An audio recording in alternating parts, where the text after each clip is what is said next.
This is the special meeting of the Community Development Commission. Today is Thursday, January 27th, 2022. Seeing a quorum, this meeting is officially called to order. Please rise for the Pledge of Allegiance. Ready? Begin. I pledge allegiance to the flag of the United States of America and to the republic for which it stands, one nation, under God, indivisible, with liberty and justice for all. Thank you. You may be seated. Madam Recording Secretary, please take roll call. Commissioner Afusia, Here. Commissioner Frazier, Commissioner Covington, Here. Commissioner Le, Commissioner Martinez, Present. Commissioner Santana. He is joining. Commissioner Harvey, Here. Commissioner Santana. He is online, but I think he is muted. Thank you. We have a quorum. Thank you. At this time, members of the public may address the Community Development Commission regarding any non-agenda items within the subject matter jurisdiction of the committee. No action may be taken on non-agenda items unless authorized by law. Does the public have any comments they wish to share with the commission? Please know that you have 3 minutes to speak.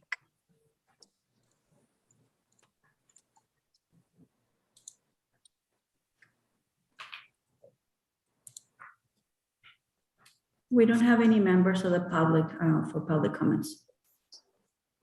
Okay. This is time for the commission to consider matters under consent calendar. Items include 1.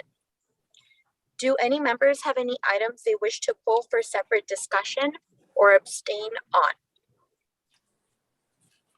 No. Do I have a motion to consider item 1? Let's move it. Second, I second. Madam Recording Secretary, please take roll call.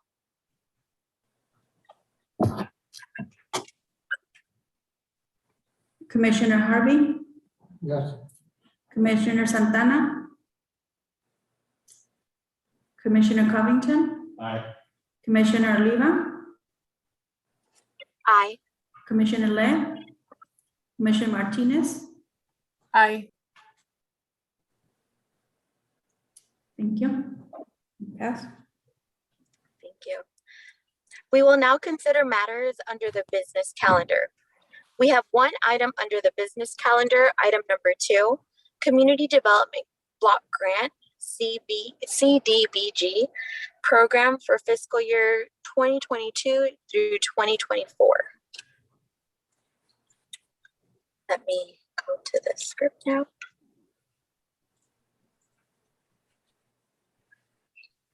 Ladies and gentlemen, this is the time and place for the public hearing of the Community Development Commission of the City of Santa Ana for the Community Development Block Grant Program for fiscal years 2022 through 2024.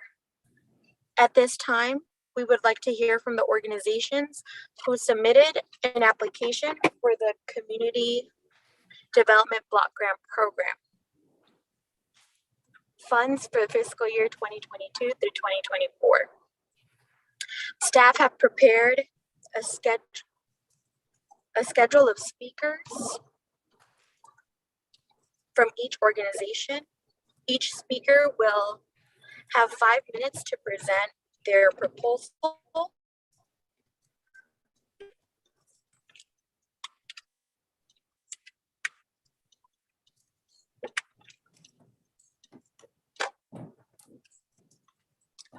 We'll have 5 minutes for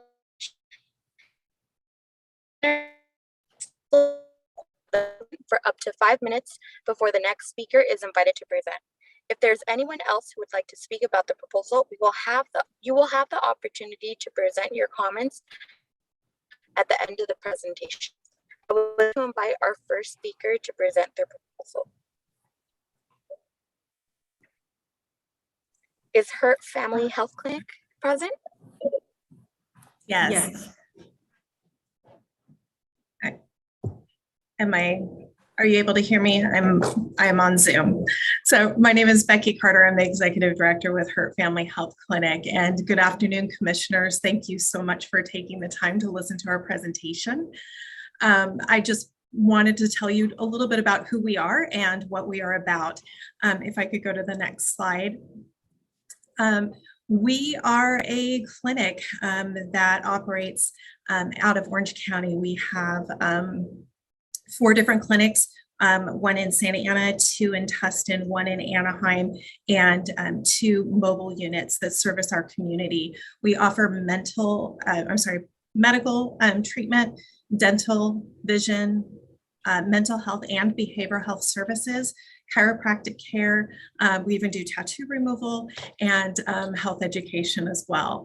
The next slide will tell you a little bit more about our history. So we were actually born out of the Orange County Rescue Mission, a homeless shelter and return to work program based out of Tustin. And you can't really take care of the homeless and the underserved populations in Orange County without taking care of health concerns. And so we started off as just volunteers coming to the shelters, and then built a mobile unit that traveled through Orange County. And then we actually started operating Casa de Salud, a community clinic based out of Santa Ana back in 2004. And at that point, we knew that we really needed to grow our space. So we actually moved the clinic to Tustin and renamed it the Hurt Family Health Clinic based on some big donors that have participated in getting us started, and then grew from there, opening our clinic in Santa Ana, and then a clinic in Anaheim, and now another clinic in Tustin. Next slide. Thank you. So a little bit about our mental health program. So we've started off really with behavioral health and therapy, and you can't work too much in behavioral health without dealing with the mental health issues that come with that. And with that, really needing psychiatric support. So in 2017, we added in psychiatric providers into our healthcare process. And we've realized, as this is a growing issue in our area, this is definitely a growing need. So currently our mental health team actually operates out of our Santa Ana clinic, which is located right across from OC Global on Tustin Avenue. We currently have 6 therapists working at that location, as well as 3 psychiatric providers. We also just started a MAT treatment program related to substance abuse, medically assisted treatment that is working out of that location. Next slide. Not going to go into huge detail on this, but these are just some of the mental health issues that we work through with our patients. And we do see, again, a very wide variety of patients, everything from homeless to really middle class who have lost jobs and lost insurance during this pandemic. So we have a wide variety of socioeconomic needs that need to be met, and also age differences. So we see everything from young children up to the aged. Next slide. When we really looked at this funding opportunity and where we could grow in our Santa Ana location, the biggest need has really been in our mental health. There is a huge need, not just for therapists and getting therapy visits, but what we're seeing is there are more and more individuals who need to see a psychiatrist or get psychiatric help and really need assistance in medicine. So what we would like to do with this funding and what we are proposing is $75,000 for each year of the grant and the fund cycling. excuse me, to expand our mental health program to add on another psychiatric provider. Right now, our psychiatric appointments are 3 to 4 weeks out. And if you can imagine someone who is in crisis, 3 to 4 weeks is forever. And by adding at least one more provider, we're able to cut that down in half by adding one more full-time provider. Next slide, and I'll talk a little bit about the unmet need, which is basically, there's so much here, and I'm sorry, it's a heavy loaded slide, but really what we're seeing in statistically in Orange County and throughout the US is that mental health needs are on the rise. COVID has worked a number on so many people, and they are desperately trying to get out of depression and the anxiety that has come with this pandemic. We were already seeing a rise in the need for mental health care before the pandemic, and it is just to continue to increase throughout.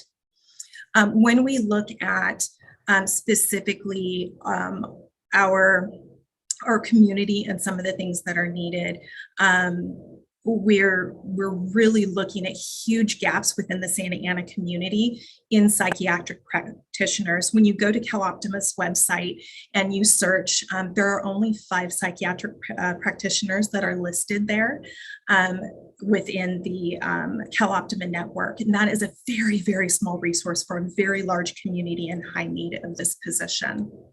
So, a little bit more about, if we can go to the next slide, I'm sorry, a little bit more on the goals, and I'll go through this really quickly. Again, it's increasing access, increasing the number of people we are able to see.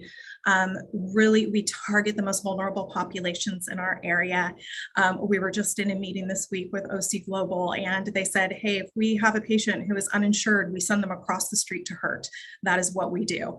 And so we know there is a huge need. We know patients are coming to us, and as this need and demand grows, the demand on our services will grow as well. So if we go to the next slide with the numbers, we currently, just in the big picture of who and how many we serve, in all of our clinics this last year, we served about 6,700 I think it was about 6,750 unique patients. We had over 27,000 visits within our facilities. Now, when we look at Santa Ana residents themselves, we've had about 273 that have utilized our mental health services. So that's not including our other services. We hope to do more than that moving forward. And I'm sorry, try that again. I got my numbers mixed up as I was just reading those. I apologize. Our Santa Ana residents actually was higher than 273. That is not, I don't think that is a correct number, because we have seen more than that in our total patients. So I think that number actually may be a little bit off based on this other one that I'm looking at right in front of me, and I am so sorry as I'm looking at that. But we do intend to serve and hopefully double the number of patients that we're able to see within the Santa Ana population. We believe when we look at our total number of patients served, there should be about 127 additional patients that would be funded by this opportunity that we would be able to see annually. Obviously, multiple visits, but those would be unique patients. When we look at our numbers of who we serve, our poverty level, about 72% of our patients are in that low income at 100% poverty level or lower. So we really do serve the majority of our patients in that low income tier. And if we can just go real quickly to the outcomes, I'm sorry, I'll speak fast, but we really do want to increase access. We want to increase the number of actual visits, add on our new psychiatric nurse practitioner, and then decrease wait time so we can see people much quicker and they're not having to wait and when they're in crisis.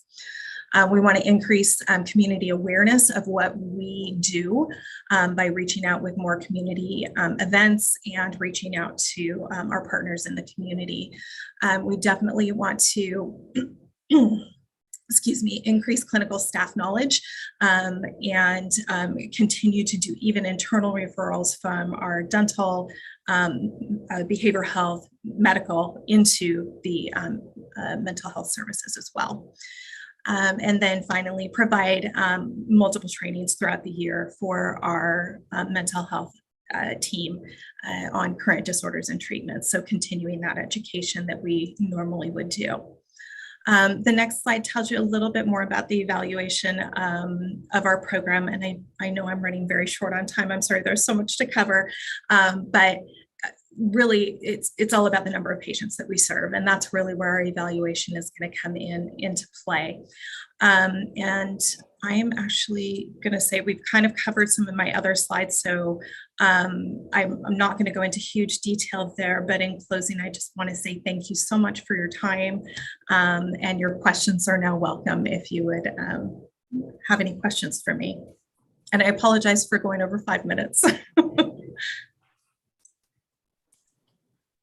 Thank you so much for your presentation. Commissioners, do we have any questions? I have a question. Yes.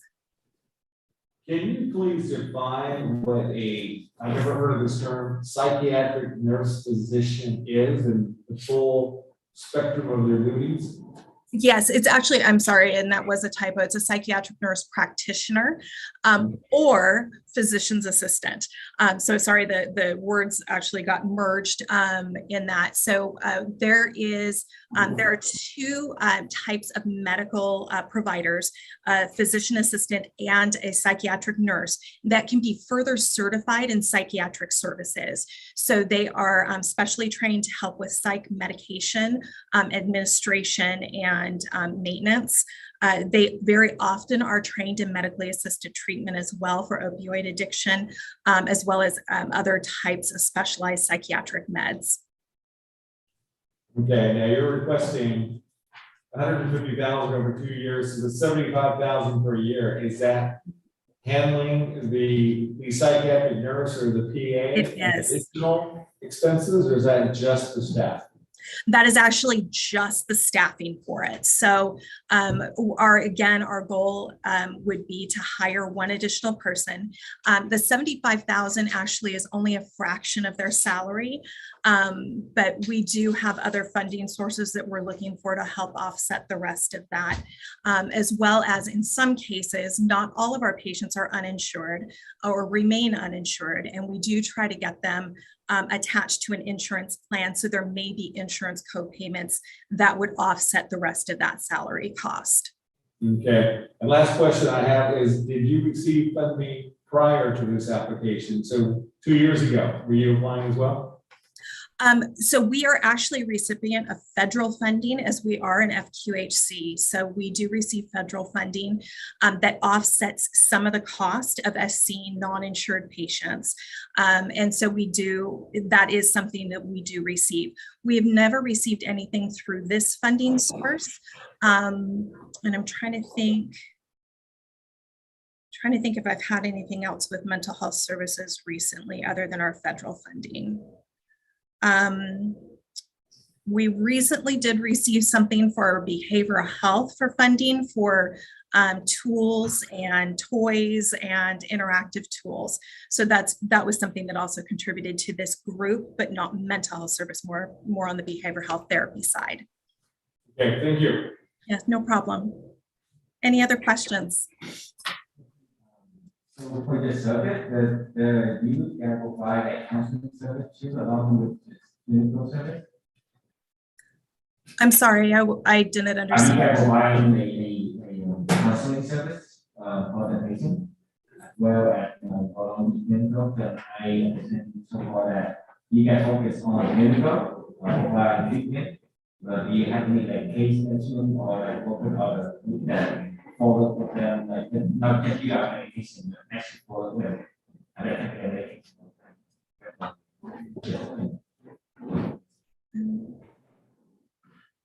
I apologize if that was a so my question is do you have a caseworker work along with the patient? As far as the clinical wise, but it seems like you guys just you have provide clinical treatment, right? for psychiatric patient. But we have case management that go along with the, with the patient, so they take the medication, or using it.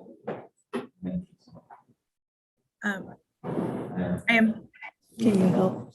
I am so Madam sorry. Secretary, could It you- has a high echo and I'm not hearing everything. I apologize. Yeah, Madam Secretary, it's very hard to understand. So I don't know if we need to get closer to the mic or if you could repeat the question, please. So my question is that you guys also provide a case management, like a full of service, like for the patient, beside, do psychiatric treatment. Just to make sure that they follow the right medication, that they using it, are they not using it, are they taking it on time, how do we know our treatment, your treatment benefit, accordingly, they follow up with all that, treatment. How do we know it's a successful? Okay, I think I caught the first part of the question, which was asking about case management. And we do offer some case management through all of our services. So like if somebody comes in for medical, the medical doctor is evaluating them for psychiatric services or dental or other services they may use within our business unit. So we do some case management there through care navigation to ensure that they're getting the help they need.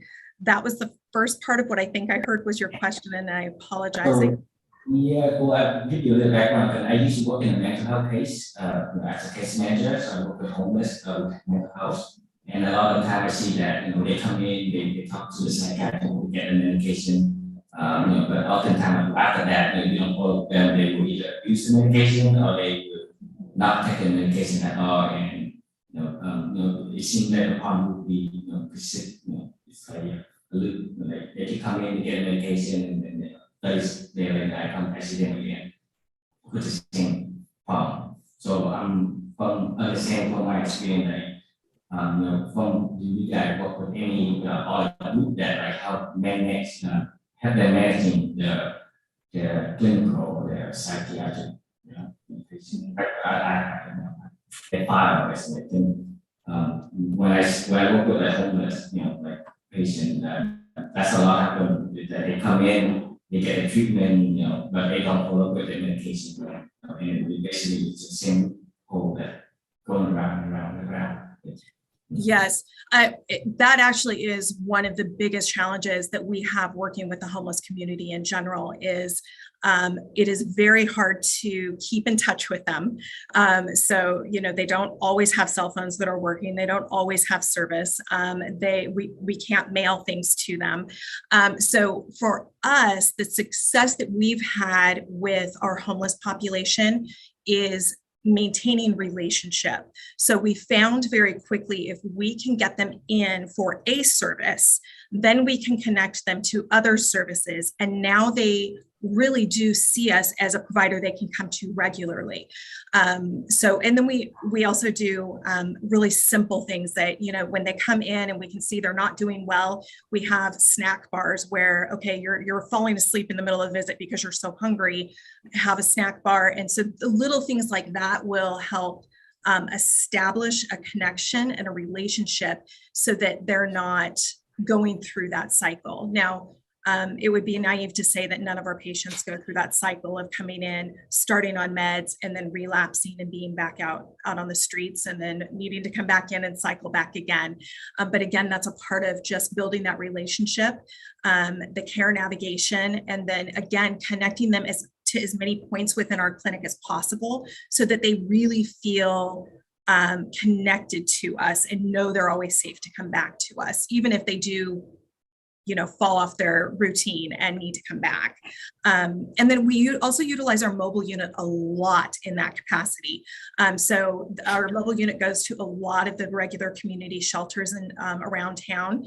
So we're continuing to establish that relationship. And when they come into the mobile unit, when it's at a shelter, we're able to reestablish those connections and say, okay, come on back in, let's get you back in to see Lori, or let's get you to come back in and see Dr. Vo. So there's a way to get them back connected to us by going out to the shelters as well. It is a challenge. Absolutely, it is a challenge for us. How Commissioner Martinez wants to ask a question. Go ahead, Commissioner Martinez. Thank you. So it seems like, let's say that I wanted to get some services from your clinic, I could, show up at the clinic and ask for services. Is that correct? Absolutely. Or the mobile clinic. Okay. Are there any other ways that folks can get referred to your clinic, like through the county or the cities that you have clinics at? Or are there any other ways that I could get services, for instance? Absolutely. So we get referrals from a lot of different sources. So we are a CalOptima provider. So we get a lot of referrals just from the county that through CalOptima. We also through Orange County Healthcare Agency, we have a really great relationship with them. They will refer people to us for mental health and psychiatric services. We also have a really good referral source through the Coalition of Community Clinics based right there in Santa Ana, not far from you. And our patients often reach out to them for a community clinic, and they're able to connect to us based on our services that are available. We also do a lot of community outreach in school settings as well. And again, working with local hospitals to establish primary care instead of constant emergency room use. Great, thank you so much. Of course. Any additional questions? Thank you so much. Thank you. Next, we'll be hearing from the Elimination Foundation. Thank you.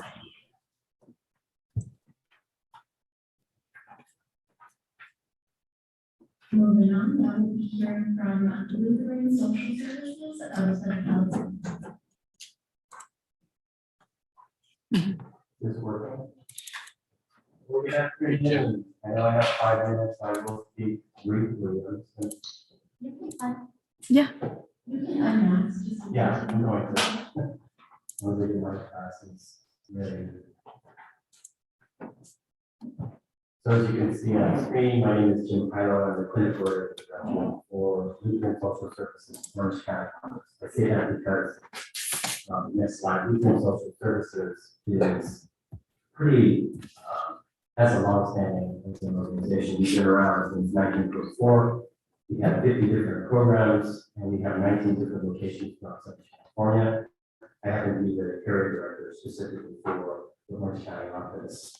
We embrace those in crisis with short-term emergency services, equip individuals and families with program resources to help them on the journey and empower people to break the cycle of poverty, to live in dignity, and become self-sufficient. The program that I wanted to bring to your attention was the Victims Intervention Program. This is not a new program. We actually started in 2017. And our target population in this case, as that slide indicates, is specifically for low income, Santa Ana residents, women who are otherwise been categorized as being victims. We likely 26 different types of victimizations. And there's a typo there. We just moved. We're actually not in the target office anymore. We moved to Fullerton, and we still serve all of Orange County. And the good news is that we provide a variety of services. Having to help people in this city specifically, because we do remote case management, remote site visits here at a local Lutheran church. I say Lutheran only because that's in our title of our name, and we do have an affiliation with a lot of Lutheran churches in the community, but you don't have to be a Lutheran to come to our program. You don't even have to be Christians. We accept whoever comes through our doors. This is a list of the type of services that we currently provide for those on our Victims Intervention program. We take by faith that we tell what type of victimization in the past. You might not be surprised that the majority of those folks who serve as those women who are involved in violence or domestic violence. The tangible services are there, but you also notice the middle bullet point talks about intensive case management services, and it's indefinite, and we also provide individual individual counseling support groups. The seasonal programs are things like Easter, Christmas, Thanksgiving. We have had arrangements with local churches to help us give kids for Christmas, and then we've also had a relationship with Unmet Need for 50 turkeys every year. So I know for the last 2 years, we've split 20 to 25 turkeys around the city. Our goal is to try to empower these SWIFT members to be able to become more independent and to get out of the situation that they may be. Staffing wise, we just have 3 full-time case managers. I'm the program manager. We have a full-time counselor as well. I would mention our location. We're open to the public Monday through Thursday with limited intake hours. I already mentioned we provide indefinite case management for matters needed and counseling services, including groups. We do repeat support groups specifically. What I did want to mention is, currently, since through the first 3 quarters of the fiscal year, our goal is to try to get 8 clients per quarter. We actually have exceeded that in the first quarter. 13. Exceeded our goal, and it's 30 kids before that we've had a total of 84 totals and contacts. Be able to provide almost half of what we were. So I heard a question before, which we did CDE saying we also primarily the California Office of Emergency Services. This is just a specific program for the cities there. And then just as a caveat, Lutheran Social Services don't count itself in the CARES Act.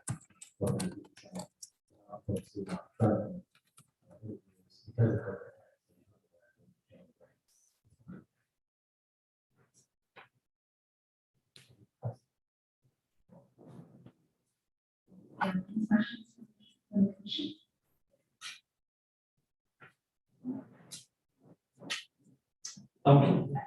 Yeah, just a curiosity thought here, where you were in Garden Grove, you went to Fullerton, this grant is to be applied for Santa Ana residents. It's just surprised you don't have a stronger presence here in our community. Well, we were, I mean, we actually started out in Santa Ana, and we moved to Orange, and then we went to Garden Grove since 1995. We just recently outgrew the site that we were leasing in Garden Grove. And truth be told, what happened was our corporate office was in Fullerton, they moved to Orange. And so they said, why don't you take over the Fullerton office?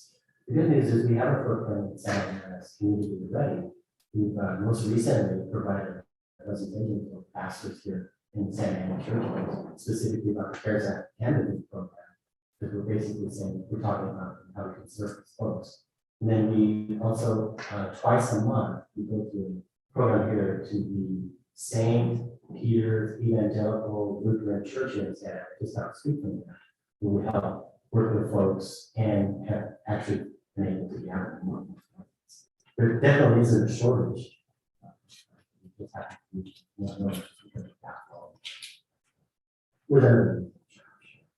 Is that how the residents primarily they contacted you, is going to these church organizations, or is it primarily online? Not necessarily, it's 211 certainly, and then for folks, we have actually gone out to meet clients, sometimes it's in a Starbucks or a library or whatever, so there are times where we'll do remote case management on fly as needed.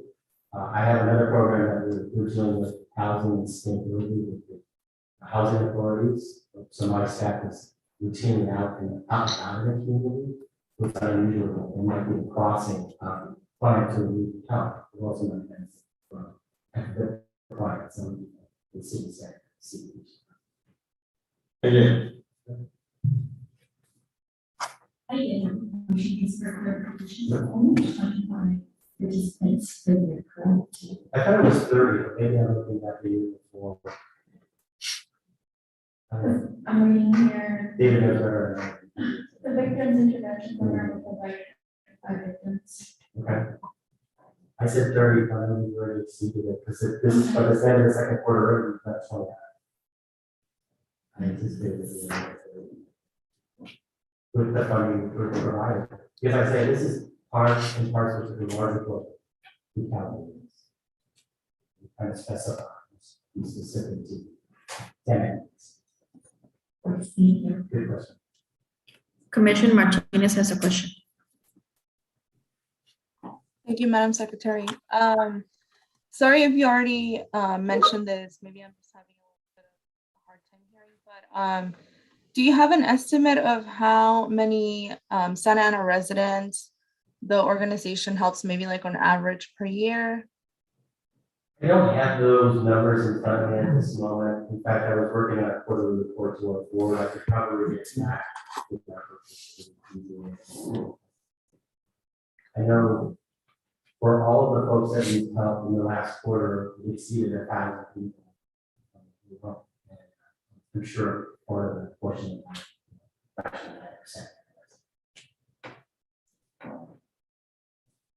Okay, thank you. Any additional questions? Here, answer your question.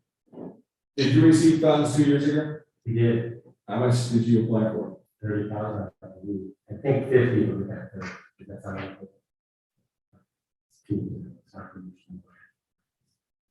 Thanks. Sure.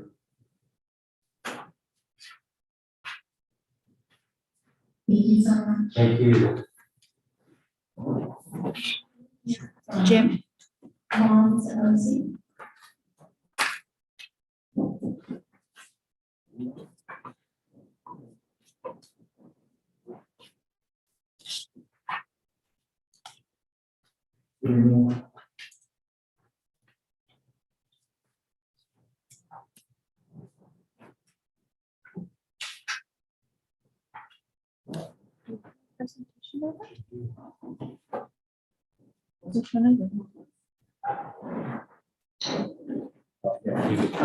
Like this, thumb drive.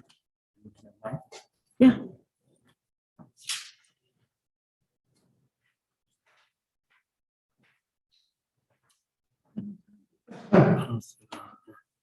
Did you bring one?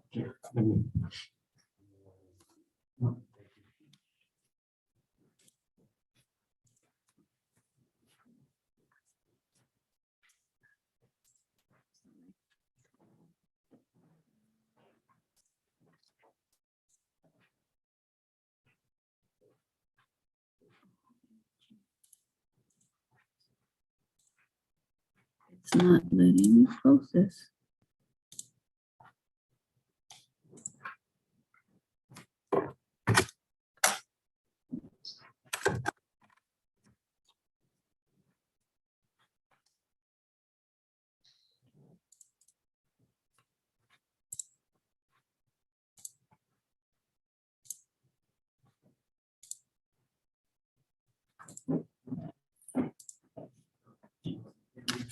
Well, good evening, everyone. My name is Jack Alcorn. I'm the Advanced Manager with Palm Orange County. And first, I'd just like to say on behalf of Palm Orange County, I'd like to thank the city of Santa Ana for the opportunity to share with you all more about ourselves and what we do for the children and families here in Santa Ana. So I'm excited to share with you all that Moms is celebrating our 30th anniversary this year. As you can see on the screen, our vision is, if you can go back one slide, sorry about that. Forward or Forward one. one more? Oh, it might be the wrong presentation, but yeah. Sorry about that. I'll continue though. Our vision is Which one is it? babies, empower mothers, and strong families throughout Orange County. What we do is we help women have the healthiest pregnancy and birth possible, and empower them and the families to build a solid foundation for the baby's health, future, and success. We serve pregnant women, new moms, fathers, infants 3 to 2 months, and currently we are actually in discussions with special populations such as Afghanistan refugees. And the languages that we serve include English, Spanish, and Vietnamese. It should say final job sample on there. Which of these three is it? This one? Yeah, there you go. Jeff, let me, let us pull that up, and then you can start all over again. Can you reset it, please? It's this one, right?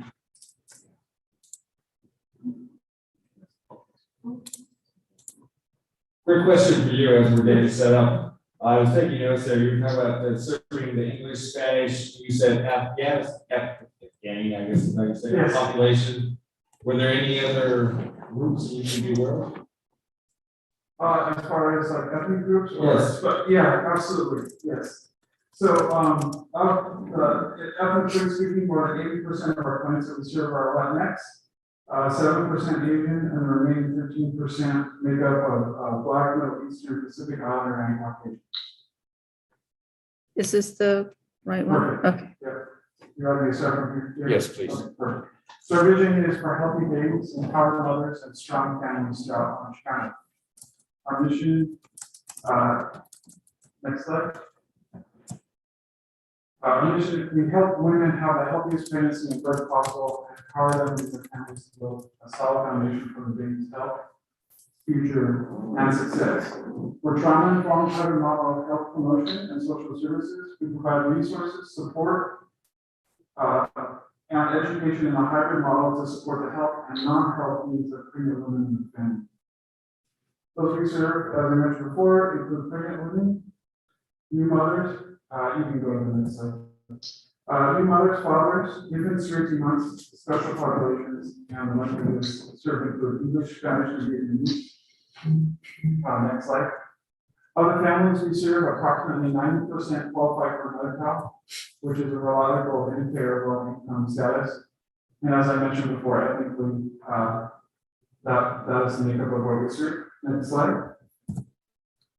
Our proposal for fiscal year 23 and 24, so for the next 2 years, is serving approximately 1,750 Santa Ana mothers, fathers, babies. And that includes services including monthly one-on-one home visitation, group health education and support groups, mental health support, education and prevention, and the support and education for victims, survivors of domestic violence. Next slide. The needs addressed, the mothers that we serve are at risk for perinatal mood and anxiety disorders. Actually, as much as 50% of low-income women will experience depression and or anxiety disorder either during pregnancy or shortly after pregnancy. Pregnancy health risks, this includes risks such as preeclampsia or gestational diabetes, barriers to access and care, social isolation and stress, especially during this COVID-19 pandemic, domestic violence. The prevalence of domestic violence among low-income pregnant women is dramatically higher than their higher income and non-pregnant counterparts. And as much as 25% of these women will be abused at some point in their pregnancy as a new mom. Yet surprisingly, less than half of healthcare providers will routinely screen for domestic violence, and that is part of what we do. Our legal service, pregnancy through baby's 12-month for our home visitation program, and through baby's 18-month for our group health education. And our goal is to reach clients as early as possible in the first trimester, so we can have the biggest impact on the birth outcome and infant development. In our prenatal one-on-one visits, we discuss pregnancy education, health and well-being screenings. We provide referrals and support. We discuss nutritional needs and breastfeeding, and make sure that they understand the importance of having a support system and structure. Next slide. Postpartum and mother baby visits. We do infant care and risk assessment, mother baby bonding, breastfeeding education support, early literacy and language development, ASQ, also known as Ages and Stages Questionnaire, and a screen called First Assessment, which we actually partnered with the American Academy of Pediatrics to create to help prevent injury prevention and provide home safety. Our group health education classes include prenatal education, childbirth preparation, breastfeeding education and consultation, mommy and me classes, my family needs dad workshop, caring for motherhood, postpartum support group, and a men's support group. We know that everything that we do works because we see improved birth outcomes. So every visit is associated with 62 grams of increased birth weight, 0.38 weeks increase in gestational age of birth, and a 27% reduction in odds of an infant stay. As you can see, compared to US national averages, 2% less of babies are born prematurely in a program, and the same as far as being admitted to the NICU, as much as 7%. See, next slide. 95% of our babies are developmentally on track as compared to an 87% average across the US. 100% on case closure will have a medical home, meaning that they're assigned with a pediatrician. And 81% are on track with their immunizations compared to 70%. And this number is actually down because of the COVID-19 pandemic. Normally we see this 85 towards 90%. So we're still doing good even with the pandemic. I realize I'm out of time, so as I mentioned, we do cover mental health. So you can see some of the things that we do with mental health. Next slide, we'll cover more about our domestic violence. Screenings and support groups that we offer to clients that are impacted by this. And then COVID-19, we can skip that. This talks about the service numbers that we've had over the last 2 years. Next slide. As you can see, we have many partnerships and priorities within the community of Santa Ana. We've been in this community for the last 30 years. Now, we know our programs work because our babies are born healthier, less likely to be premature, less likely to get admitted to the NICU. They're on track to development, they're immunized. Next slide. The parents are knowledgeable about infant care and development, they're more confident, they're less isolated, and they understand the importance of self-care, and they can navigate the healthcare systems and services. And with that, thank you all so very much for your time. Any questions?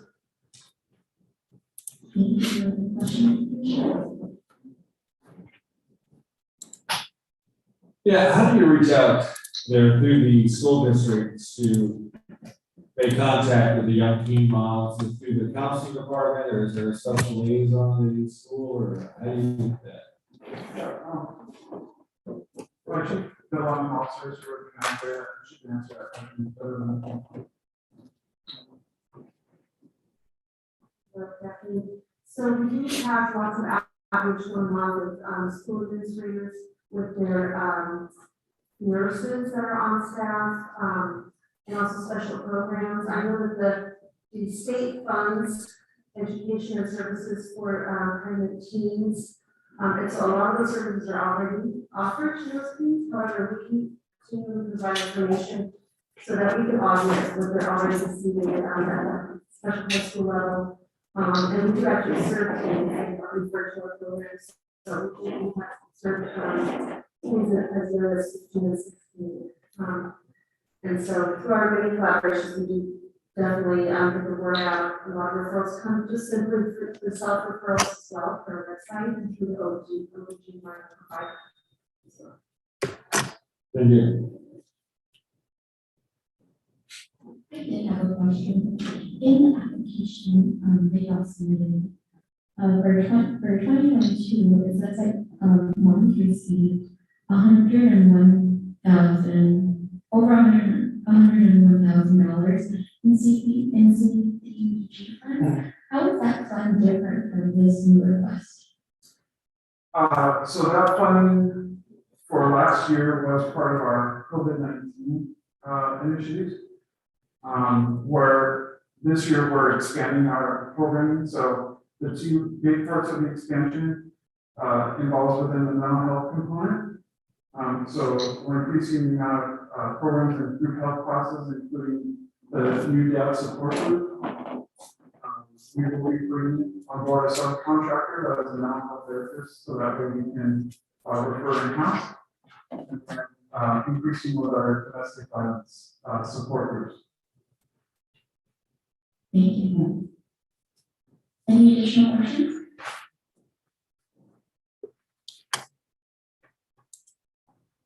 Thank you so much. Thank you all so much.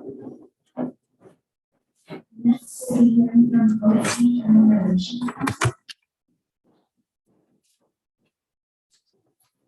Hello, good afternoon. How are you guys? You have a card? Yes, I do. Okay, let us bring that up. Thank you.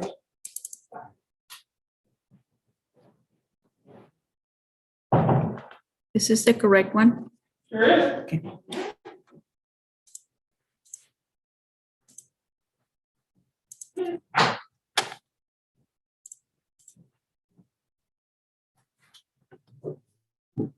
All right. Good afternoon. My name is Catherine Price. I am the Alternative Dispute Resolution Program Director at Orange County Human Relations.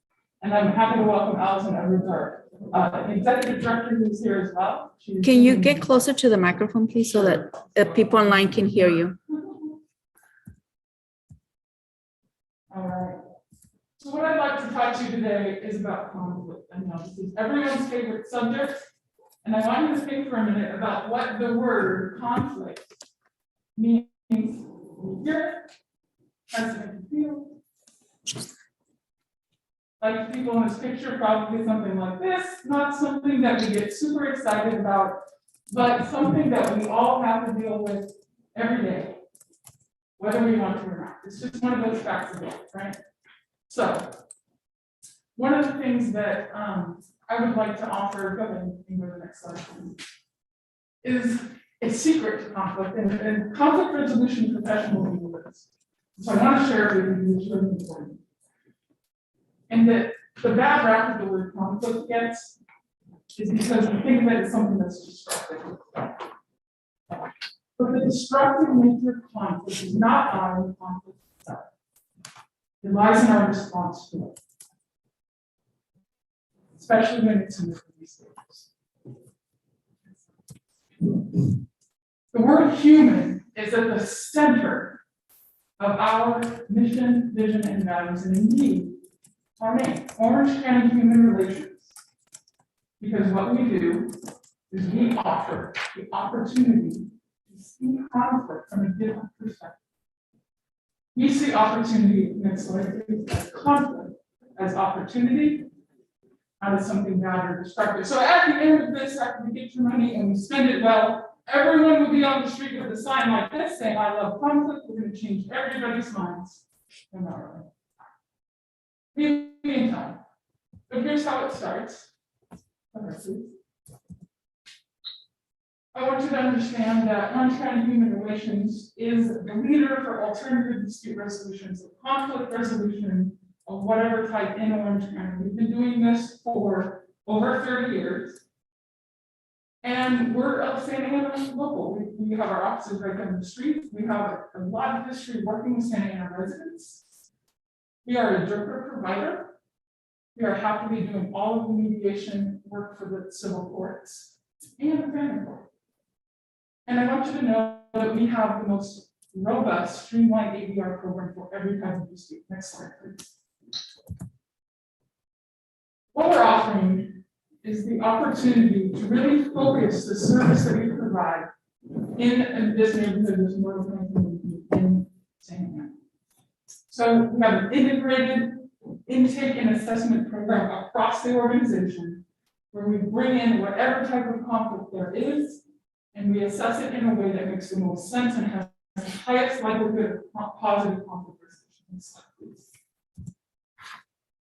The impact that we know that our work has is that we empower residents before, during, and after conflict by doing trainings, real-time professional mediation involvement in high complex situations, post-crisis harm repair, resolving issues, preventing disputes. In essence, what we do is offer a public service that will help prevent crime and revitalize the city. Excellent. I want to leave you, before I take your questions, with a quote from my favorite lawyer, this guy. Here's what he said. He said, we should discourage litigation. Persuade your neighbors to compromise wherever you can. As a peacemaker, the lawyer has a superior opportunity of being a good man. There will still be business enough. Friends, I think it's time that we start to talk better about conflict resolution and the skills and services that we offer to the residents of Orange County.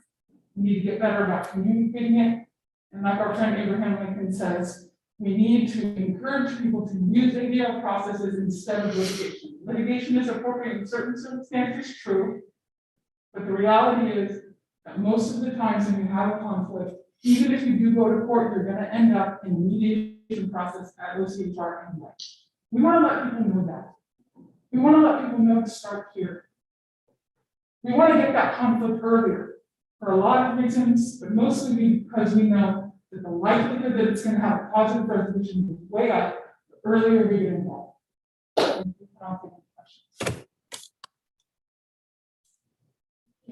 Commissioner, any more?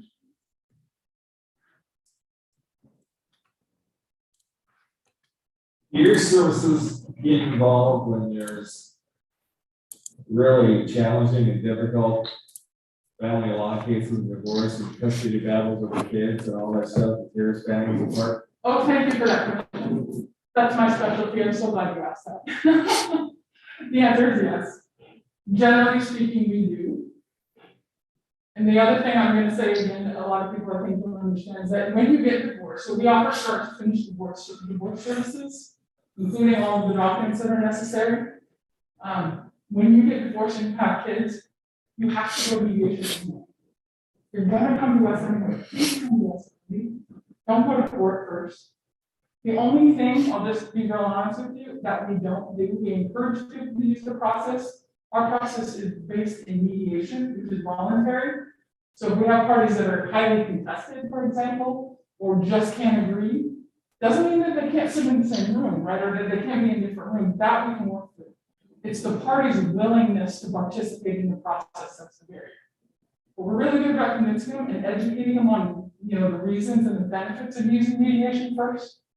So I would say that the vast majority of the time these cases come in, we do convince people to mediate.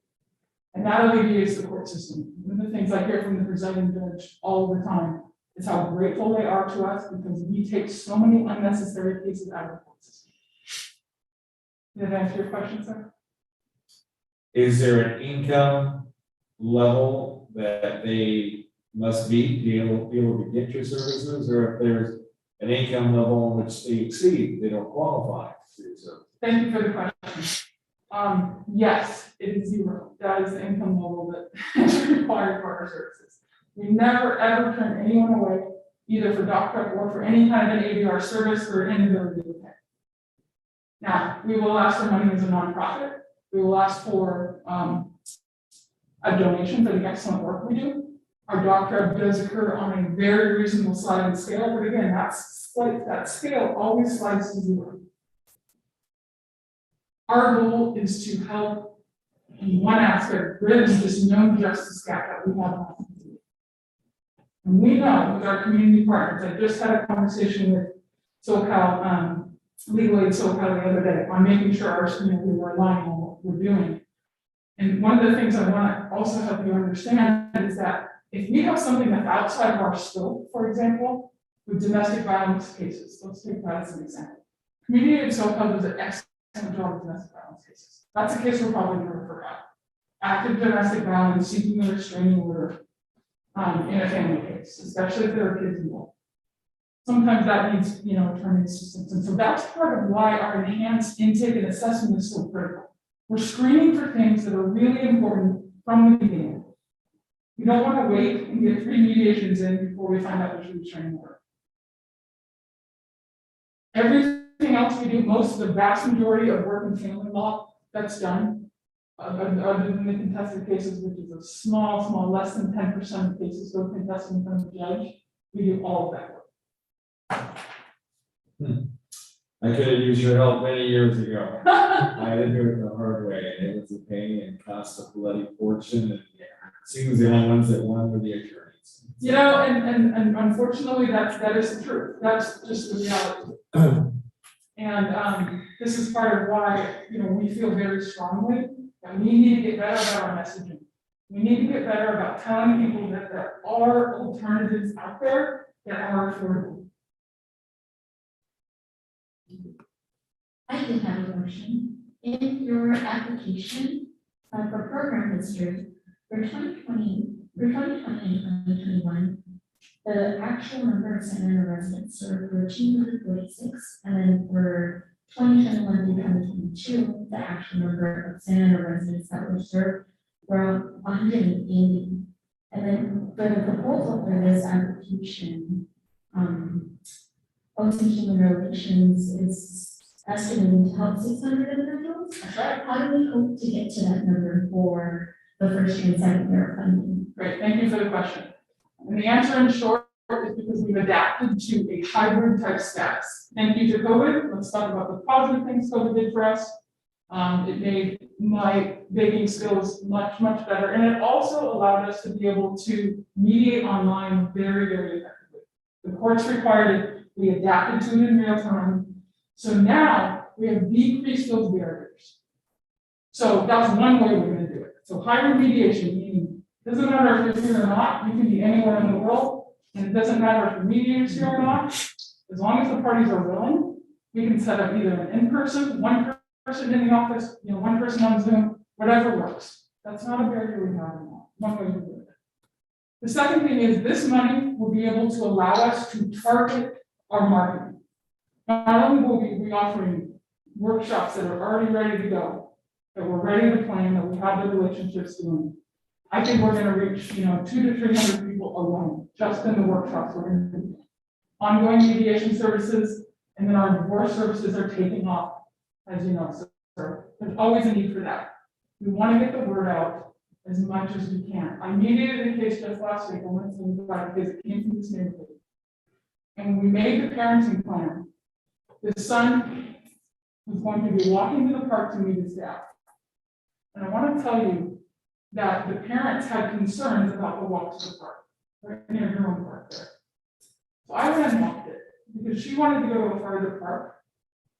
And I thought, what's best for this child who's only 3, how long, he can walk for, how long he can spend there. That parenting plan really, that walk and where they met and how that was going to be in the safety of the area and the resources available were all things we needed to talk about. So I walked it. And then when we went into mediation, I was able to say, here's what I saw. What do you guys think? Right? How do we weigh the pros and cons now? I wanted to let you know that that's the level of service that we are offering this neighborhood. This is the level of service that nobody else is offering. Exactly. Thank you. Any additional questions? Commissioner Martinez, go ahead. Thank you, Madam Secretary. I'm reading in our CDBG funding plan that the plan is to, there's a part that says create safer, more inclusive places in the Townsend/Myrtle neighborhoods. And I was wondering if you could specify why those neighborhoods would get some of the benefits of that. Yeah, and Allie, maybe you can help me because you have a lot more experience with the specific neighborhoods involved and the history with our agency. From what I understand, what we looked at in doing our research for this grant was where we felt the most need was. This is really strange, which is not there to look at, and I know. See her on the screen. So I will just look in a general direction to address this Martinez. So we really wanted to focus and target these services where we thought they were needed most. And so one of the things we looked at was, for example, free reduced lunch. Those percentages. We looked at things like, Allie, help me out. We went through a whole list of things on where we should start to target and when we wrote this grant. Can you help us out? Yeah, I'm probably not going to be as helpful as you'd like, but thank you for including me. Hi, everyone. I'm Allie Edwards, and I'm the CEO at OC Human Relations. But we had done some work previously in some of the local neighborhoods like Cedar Evergreen, and we had some previous connections with like the Corbin Center, and we were really and we had partnered with KidWorks. So a lot of it was trying to leverage some of our existing relationships to make to make this work as best as possible. And that was our assessment, but I think we're certainly open to feedback too, if you feel like the programming is appropriate, but you see other places where you think it might be more applicable.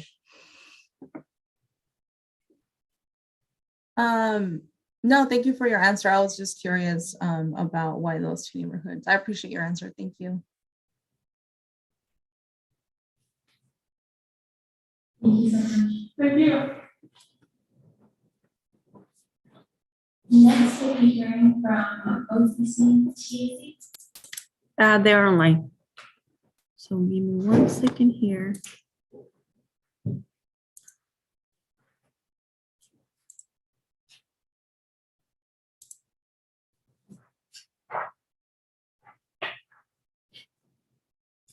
Dr. Anna, can you hear us? Yes, I can hear you. Thank you. I don't see your video, but let me.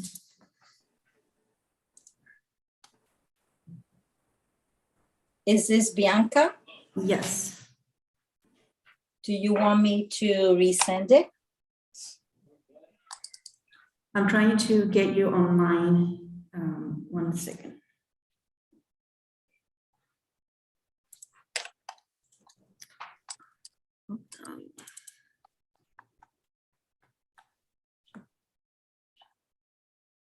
I got your presentation online.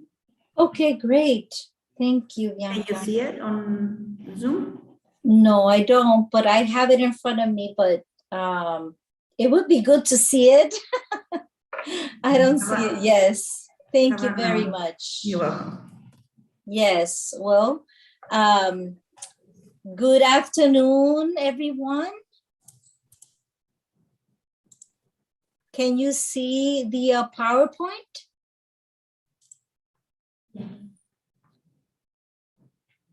Okay. Should I start, Bianca? Go ahead. Yes. Okay. So I'm Dr. Ana Jimenez Jami. I'm the executive director and founder of the Orange County Children's Therapeutic Arts Center. And today I'd like to talk to you about our crime prevention and intervention program. OCTAC, as we say short for Orange County Children's Therapeutic Arts Center, we've been serving the Santa Ana community for 22 years. Can you keep moving forward? Thank you. As I said before, we've been serving the Santa Ana community for 22 years. We are the first and only organization in Santa Ana that does what we do, which is very unique because we integrate creative arts, creative education, and therapy. And that we know there are no other organizations in Santa Ana that does what we do. So we're very, very proud of the services that we offer to the community. Our mission is to provide innovative artistic, educational, and therapeutic programs that inspire and transform children, youth, and their families to fulfill their highest potential. So next, thank you, Bianca. So I want to show you some quick pictures so that you have an idea, because I know I only have 5 minutes, of the different programs that we have at our organization and in the community too. We have music programs for kids after school. Next. We have our after school art program. I feel like I'm so sorry, Bianca. After the first slide, there was a really important one where it talked about the crime. There we go. Thank you. I didn't want to show the pictures until I focused on this one, which is the most important one for today. Our crime prevention and intervention program focuses on all the integrated services that we provide to the community. And that is arts enrichment, tutoring or academic support, parenting classes, mental health workshops, counseling to both youth and the family as a whole. And this year, we would like to expand and do more crisis intervention. Our key partners that will support this program and have been working closely with us in all the years that we've been in Santa Ana, especially the city of Santa Ana and the Santa Ana Unified School District. Those are our key community partners. But this year, we are hoping to expand our crime prevention program at Parks and Recreation, especially within the Townsend Myrtle neighborhood at Jerome Center, and potentially other recreational centers too. And hopefully we can continue to do what we have been doing with Carr and Wheeler neighborhoods, with the Children's Bureau at Corbin and Presbyterian Church, that we also have a community outreach program there and to serve the Willard neighborhood. Okay, now I would like to show you some pictures of the different programs. We have a very strong after-school arts enrichment educational program. We teach music. Next. We teach art to the children, to the youth. Next. We teach dance classes. We have a multicultural dance program, which is beautiful. Next. We also do therapeutic arts, which is for kids with disabilities and children with emotional behavioral problems. Next. We have, as I said before, a strong partnership with the Santa Ana Unified School District, and we do after-school enrichment programs there with the kids. Next. And tutoring is important. So when kids come to our agency or when we are over at the community center, we could do art and tutoring to support their academic development too. Next. Of course, since the pandemic started, it's been challenging for families. So we had to move all our services remotely, but that was really, we still got a lot of engagement, and I wanted to show you some pictures next of students learning to play musical instruments through Zoom. Next, students doing art through Zoom. Next, and parents engage in parenting classes that are focused on their emotional wellness, particularly parents and youth that are in need of that additional support, especially mental health. Next, we also have specific mental health workshops for parents and separate groups for youth. Next. And we have started also doing some crisis counseling for parents and youth, but this is what we started new this year. So we would like to expand this with our CDBG families, crisis intervention and counseling. Next. And then now, obviously, things are still not 100% back. So we continue to do a lot of COVID outreach and parent education to support their mental health and their physical health. Next. And these are pictures of some of our this past year's parent education and arts enrichment in person and also through Zoom. Next, at Willard, at one of the Willard community partners. This is a Presbyterian church. Next. And so I come back to the key point of our proposal, which is that OCTA is unique in that we do a lot of great services for our youth in an integrated way. So a lot of youth that may not want to do therapy because of the stigma related to mental health, here we are able to integrate youth into our after-school arts enrichment program and then bring them into the mental health, the counseling that they need. So it's almost like the arts enrichment is a hook for youth, especially for youth. Parents will join parenting and mental health workshops, and we've also expanded arts enrichment for the parents too, to get them more engaged when they at times have not been so engaged. So that is the key. These are the key components of our program, and I'd like to see if anyone has any questions for me. I'm trying to put the video, but it won't. if I can, if I can turn the video on. Thank you for the presentation. Commissioners, do you have any questions? I cannot hear. I'm sorry. Can you hear us now? Hello? Dr. Anna, can you hear us? Now I can hear you. Is there a way to turn my video on? I'm trying to hear you. Okay. There you go.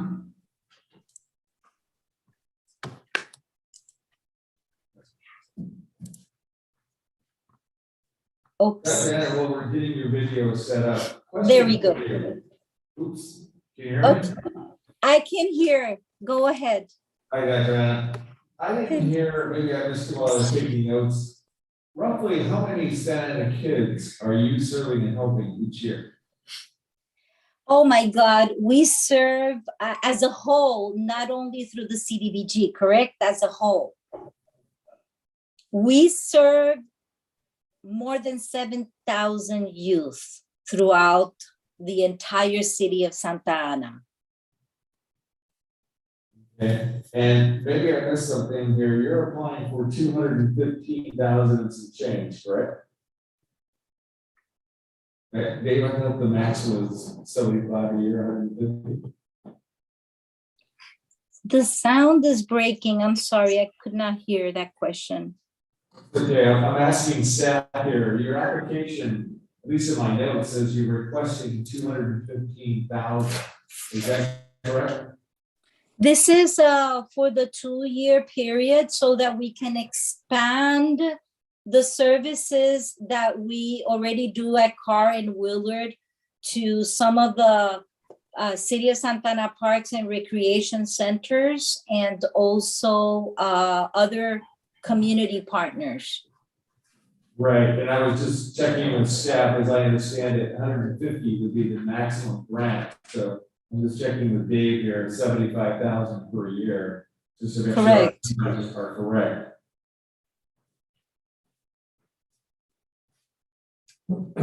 That's correct. That's what they're requesting, but we do have limits of 75,000 per year. Correct. To hire if they're going to partner with another organization, which the application is not suggesting that they're going to partner with another nonprofit. They're doing this service on their own. Okay, so they will have to modify the request, or we just do that for them? We will do that for them. So if the ad hoc committee decides to fund them, we would contact them and let them know what we're going to fund them for, according to our structure for funding. All right, thank you. So have you received any CDBG funding from RSCD previous year?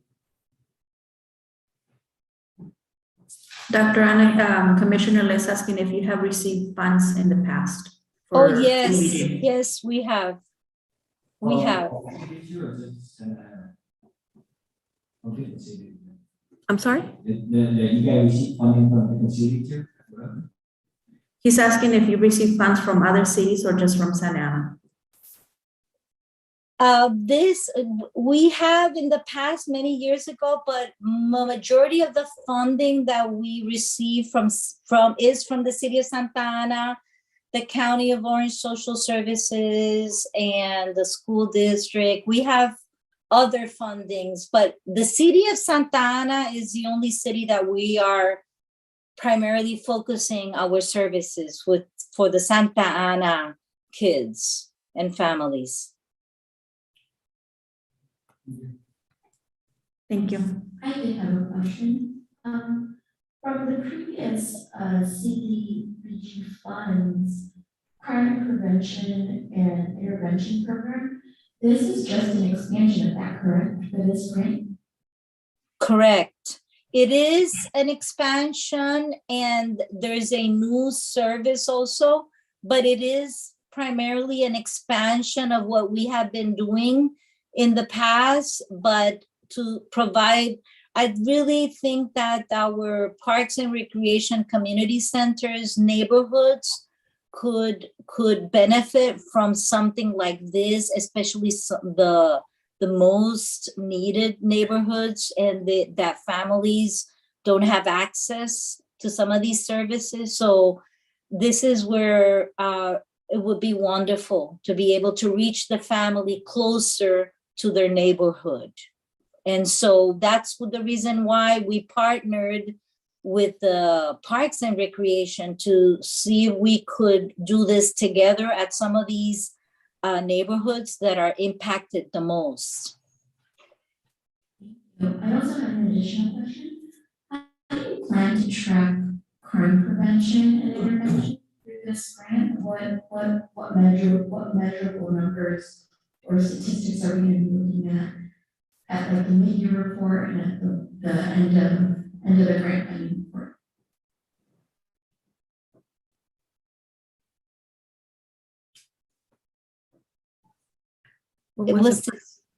Was this a question for me? Yes. How does Okta expect to track the performance? How does it expect to track crime prevention and intervention?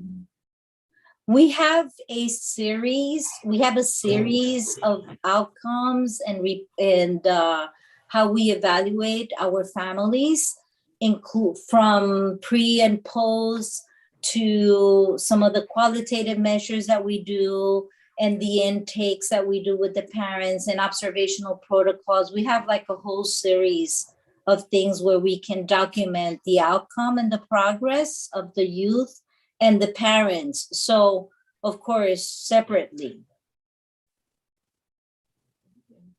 Thank you. Any additional questions on the questions? Thank you so much. Thank you. Thank you for the opportunity to present. Thank you, Dr. Anna. You're welcome. Thank you. Next, we'll be hearing from Parentis Foundation.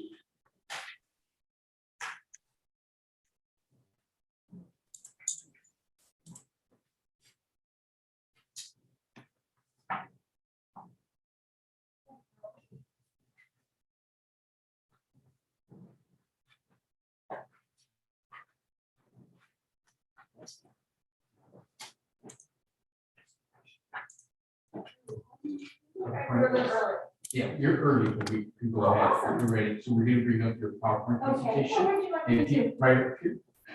Which one is it? Lean into the microphone so we can all hear you. Which organization is this? Which organization? Parentis.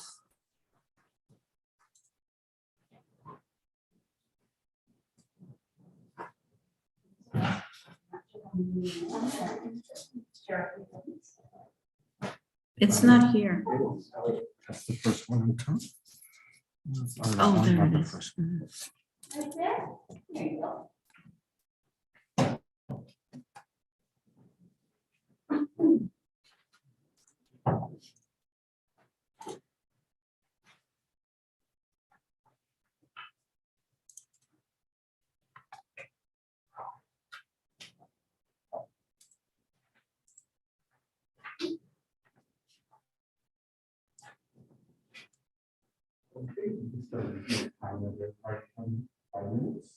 If you can get close to the microphone, that would be great. Thank you.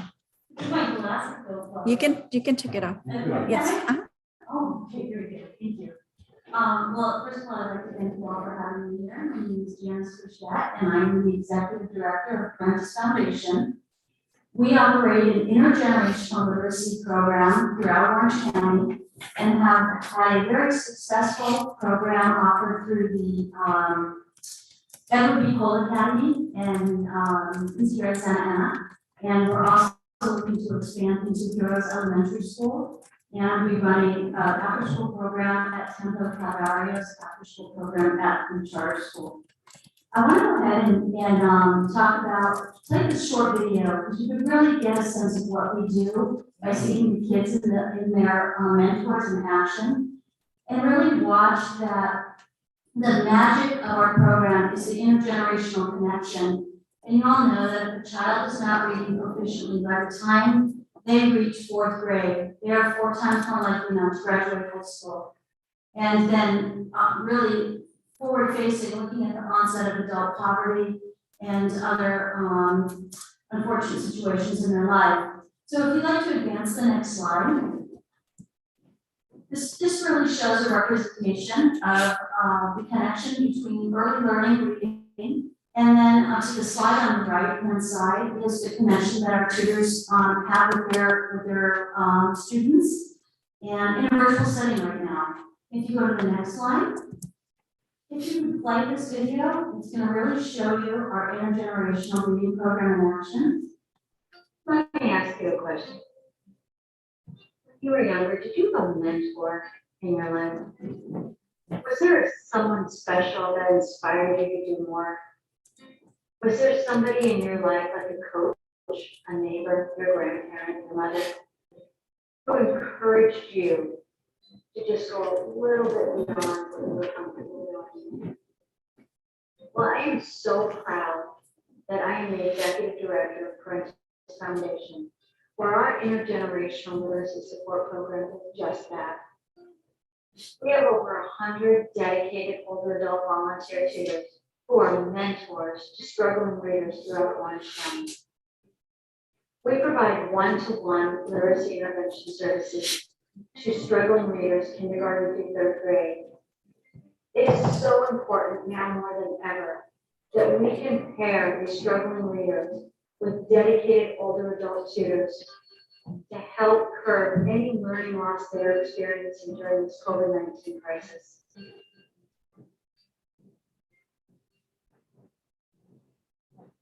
Good job. Good job. Okay. Let them down. Bring down your arms.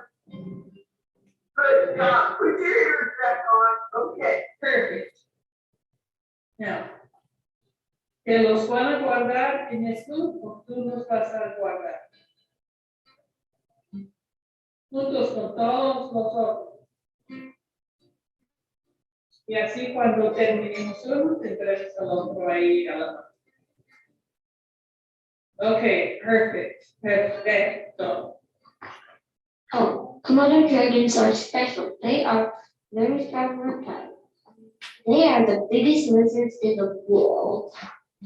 Wow, you read that book. I sat here and I really enjoyed it. Hearing you just read through it. How do you feel that we did? How do you feel about your reading of the book? You think I did amazing? I did amazing at school and now this. So I'm very amazing today now. So this is an amazing day for that. Okay. What next book are we reading next? And we are the only intergenerational literacy support program in Orange County. Our students receive the same tutor for the entire school year. Imagine the mentorship that's built during that time period. So if literacy matters for the future of a child, then your support will too. Help us raise the next generation of readers and the next generation of leaders. I felt there was no better way to explain what we do if we don't see it in person. And to see that intergenerational connection, that makes a difference for our students that we work with. And the added bonus of all our retired individuals who are dedicating their time, talent, and wisdom to these students for an entire school year. And you all know the statistics on our disadvantaged students here, especially in Santa Ana, that are struggling to meet benchmark academic achievements. And right now, we work with over 88% of our children are qualified for free or reduced lunch and are only achieving about 39% rate of meeting the academic benchmarks for reading intervention. So at this time, I would love to open the floor and let you all ask me specific questions about our intergenerational reading programs and how we impact our community over at our tutors.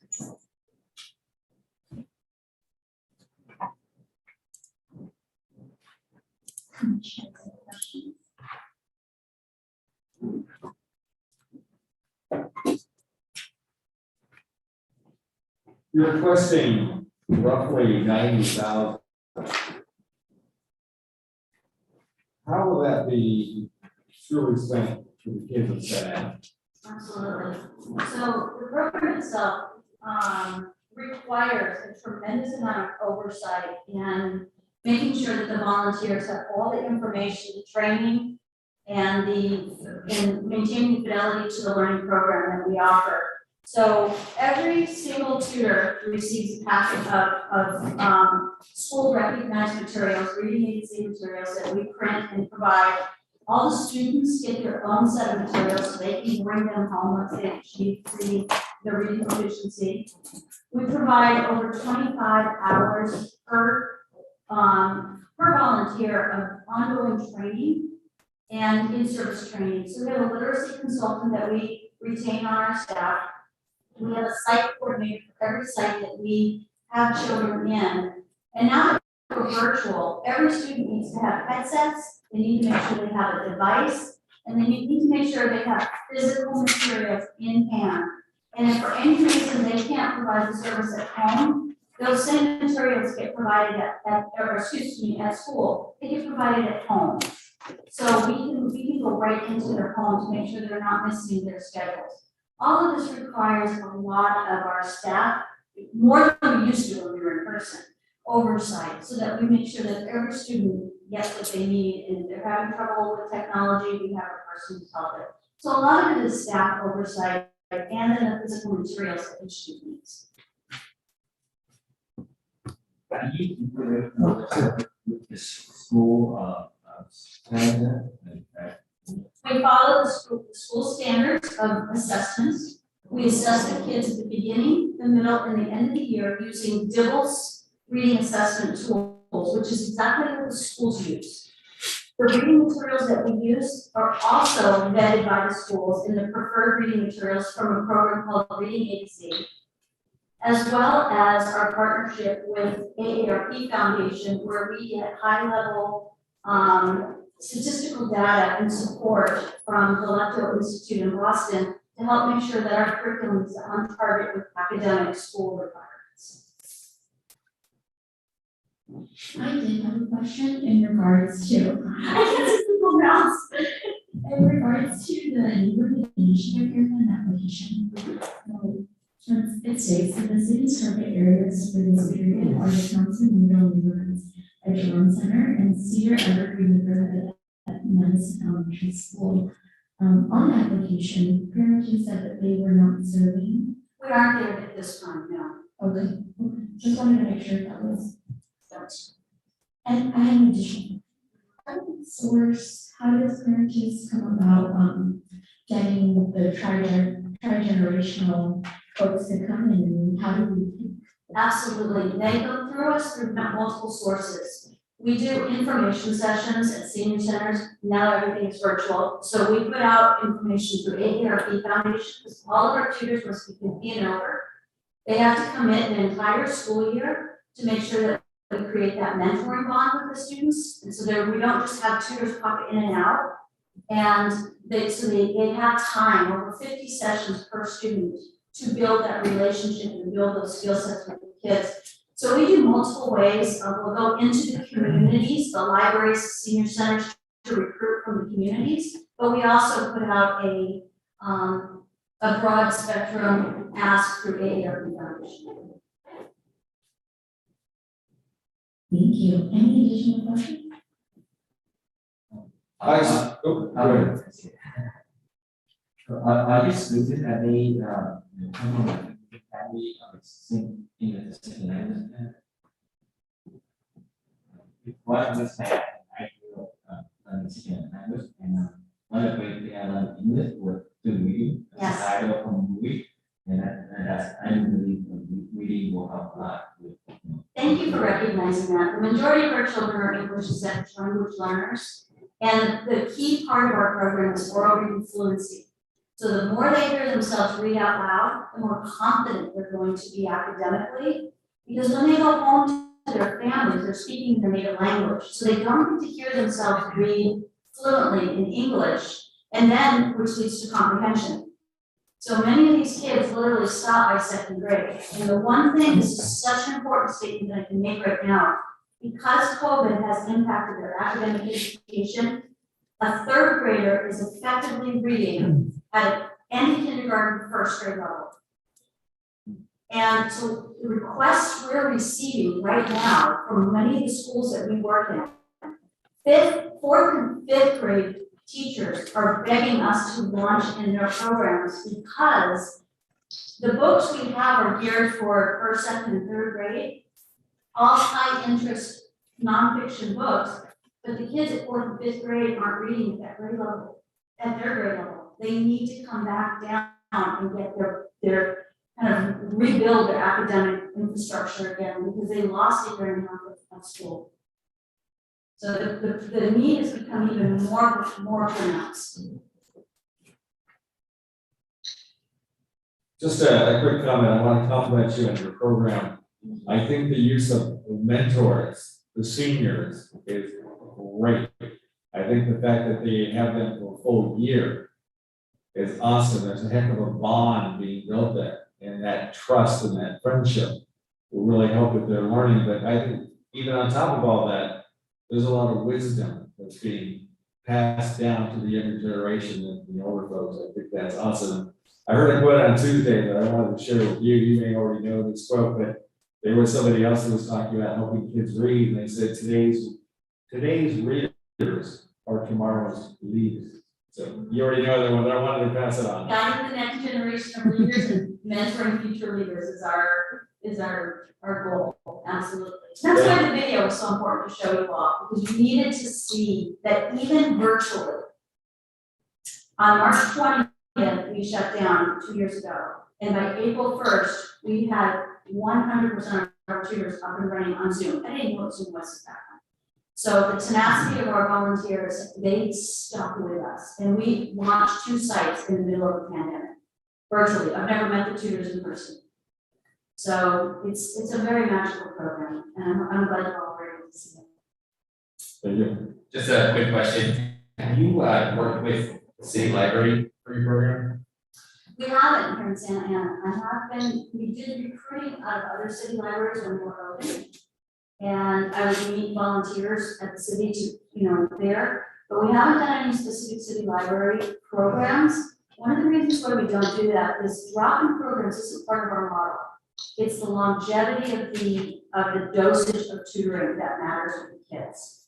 So by pairing with after-school programs and schools, we can see the kids for more than a 6-week period or more than a drop-in.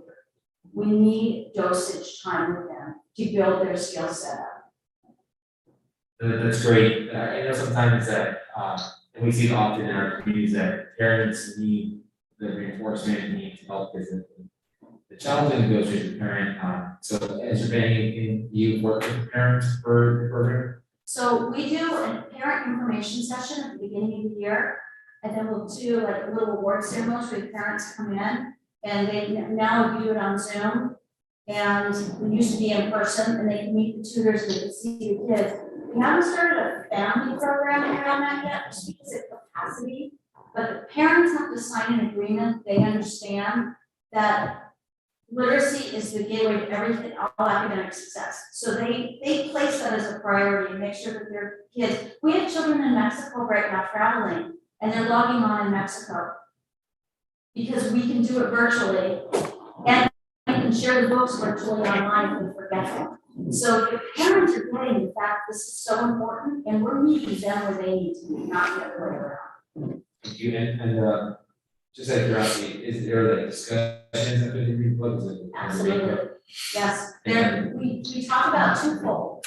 When they're reading the high interest books, we're focusing on fluency. By the time they finish the book, we're talking about comprehension and understanding. The last 10 minutes of every 30-minute session is the tutor reading a fictional book to them, and we're talking about projection, we're talking about thoughtful conversation and critical thinking. This is the tutor's training manual. They go through a weekly training with us every Wednesday morning. We find new topics to talk about: social emotional learning, healthy habits for older adults, healthy habits for families and kids, how to handle children who are struggling and low self-esteem. Those are all part of the tutor's training. So they feel that they have enough farmers to work with these kids. And then they know they can come to us, my team, every single Wednesday morning. We have open office hours, what we call a coffee chat, and we are able to answer their questions on a day-to-day basis of what they have with their kids. I left you all with this, the nuts and bolts, the statistics of what we do.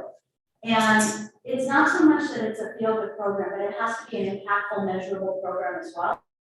And all of this data is just from our last year's program. And we keep our data through a Salesforce program, and every single solitary tutor session is recorded and measured. So we know that every child has where their growth in reading accuracy is, where their growth in social emotional learning is, how the satisfaction level of our volunteers are. We have a 94% approval rating for our volunteers in retention rate, which is pretty impressive. So this helps to support that we are guiding the next generation of leaders for sure. And they have fun doing it, which is more important, because if they don't have fun, they don't want to come back. Any additional questions? Thank you so much. Thank you. Thank you for your time and your thoughtful questions.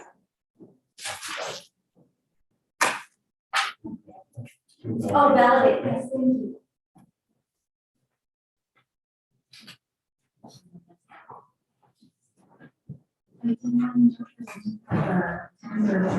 So the commission will take a break until the next presenter. Public Law Center. The commission will return at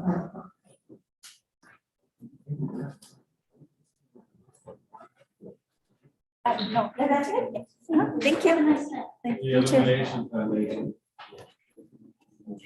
There's David. Shirley, that we're taking a 5-minute break? Yes. Thank you. There's I think David brought pizza and soda. David, is that? Yeah, that's.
We will begin with public law center.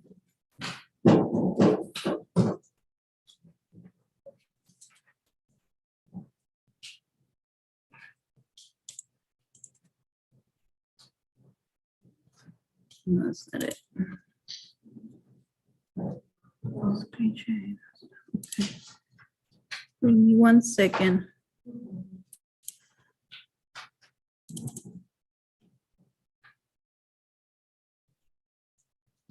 Oh, what is that one?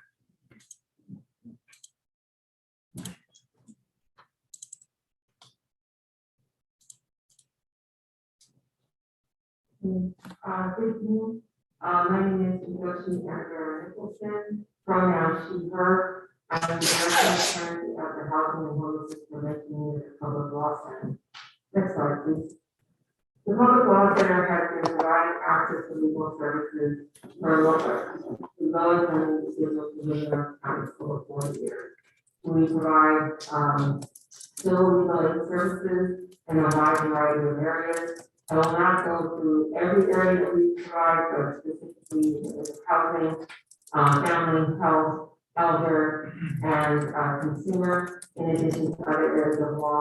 We recently established a tax, we're establishing a tax program at the Public Law Center for low-income residents in Orange County.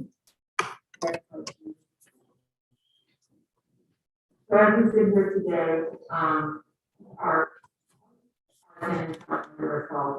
They're under assault because we're in an eviction crisis.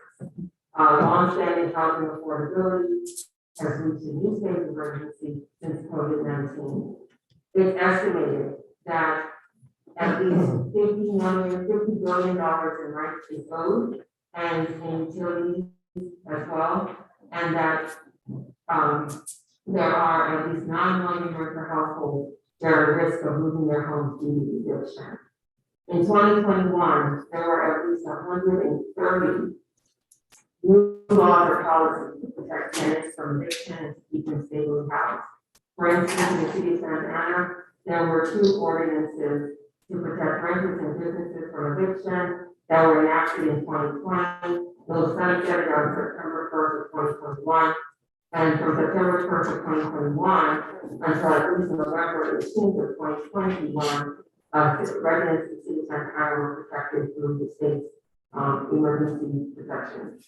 Those protections still exist until at least March of this year, but recently the city of Santa Ana enacted a rent stabilization and just cause and anti-harassment ordinance, which we hope will keep and help keep tenants out in the city of Santa Ana. Next slide, please.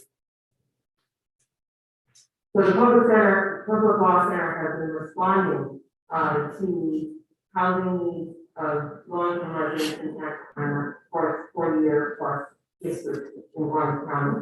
And specifically during the pandemic, we have been contracted to help at least 48 families.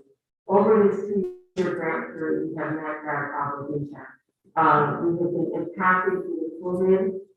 Even though our offices are closed, we are still providing high-quality legal services to the residents, and particularly the residents in Santa Ana during this pandemic. We have shifted our resources online and have been providing resources online, in person, wherever our clients need us to be, we are there. And so with CDBG funds, we have provided counseling, community education, we have advised groups, as well as represented tenants pre-trial, in trial, and post-judgment. Next slide, please.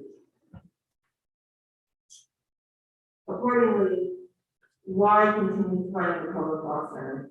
The services in our tenant education and representation and technical assistance to the community groups have helped families remain housed and prevent displacement due to eviction. These legal services have helped these families to remain safely and stably housed or resolve their eviction cases during the pandemic.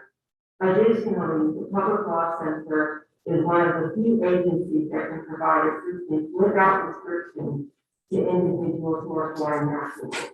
A large percentage of our population are people who are monolingual in a language other than English and also who are, foreign nationals and are at risk of displacement due to eviction and ensuring that they stay safely housed as well. And then finally, we have higher income limits that allow us to expand our services. And so in a nutshell, we do believe that we can continue providing high quality services to the residents of the city of Santa Ana. Thank you.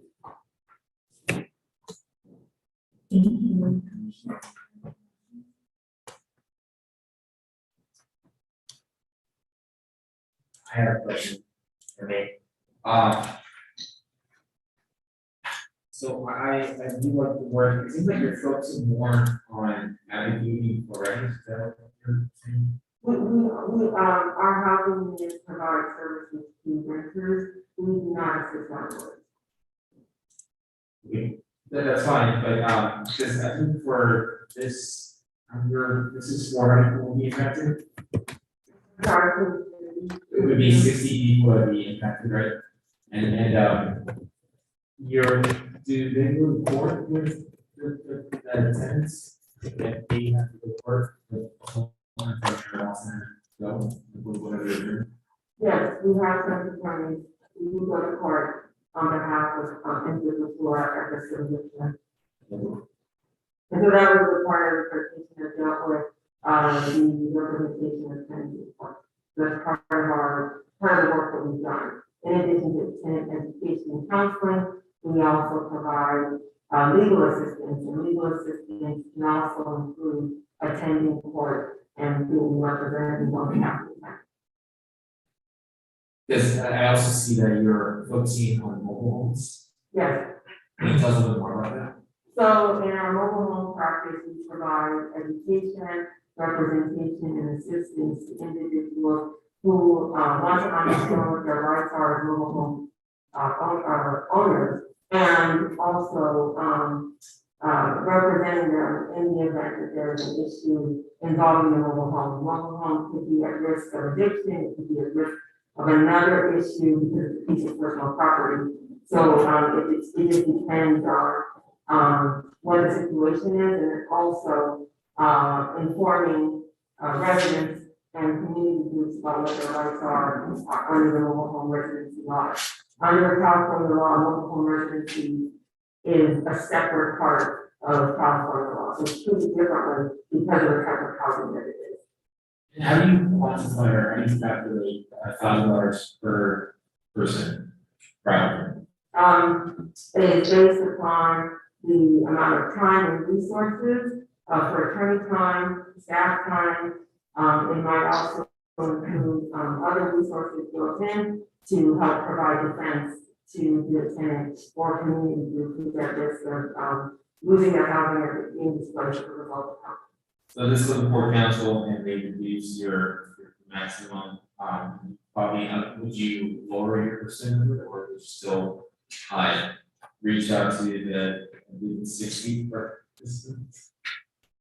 I wonder, maybe because of the math, I'm not understanding your question. The question is, if you were to get, not the full funding, would you still be able to provide, these legal assistance to 58, includes more, applicants? If we did not receive the full funding of our application, we would be able to try to provide assistance as best as we can.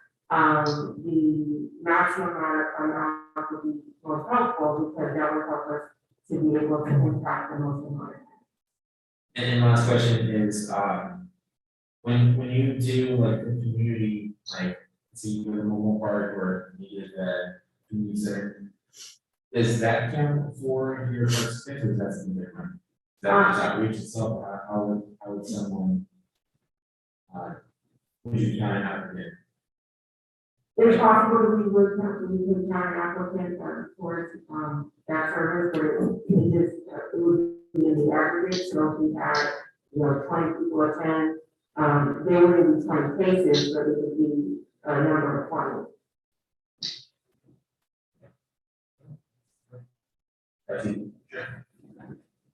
Yeah, I've got a couple of questions for you. I'm looking at just some abbreviated notes there on Public Law Center. I see a focus on seniors, and I see a focus on helping develop child-dependent care businesses. Can you expand on that a little bit? Yeah, so in our elder law practice, we provide assistance to individuals who are seeking restraining orders, understanding their rights as consumers, preventing scams, and also in the context of housing, representing them and assisting them with their non-resident issues. A number of our clients are seniors, and so we try we do our best to provide holistic services through our many units of public law centers. In the area of childcare, we help provide legal assistance to individuals who are seeking to start daycares or other types of childcare related services and understand what their rights are under California law. To do that, we have a directing attorney of our community outreach and community organizations, legal assistance program assist with helping individuals understand what their rights are under the child care law. Right in there.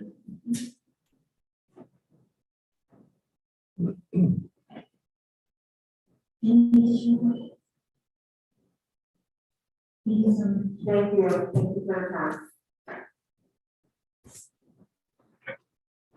Next, we'll hear from St. Jude Neighborhood Health Centers.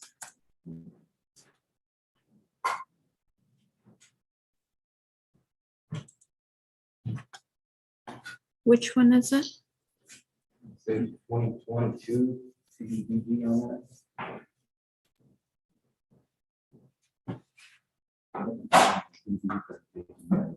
I'm sorry? The bottom last one says CDBG. Oh, this one. There's several clips that I can have. Help me out. I think you guys keep clicking, right? I do, yeah. You just let me know for the next slide. No more animated, I'm sorry. That's okay.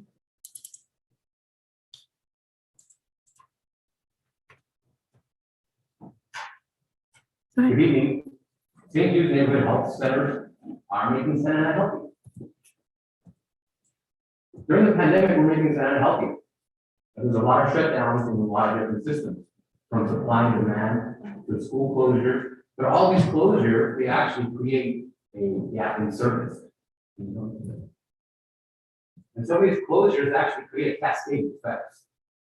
So when we create a demand for services, right now is beyond the normal demand. And right now during COVID, we're actually exposing a lot of inequities in services, as well as services for the vulnerable. And suspension of important services creates gaps in services. Sadly, many of the gaps won't be closed. As you can imagine, a lot of the health-related issues are dropping because of the pandemic. The pandemic actually closed a lot of facilities, so testing for us is down.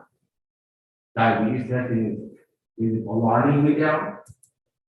Vision and dental has actually been suspended, terminated for a while. We have no data for 2020 yet.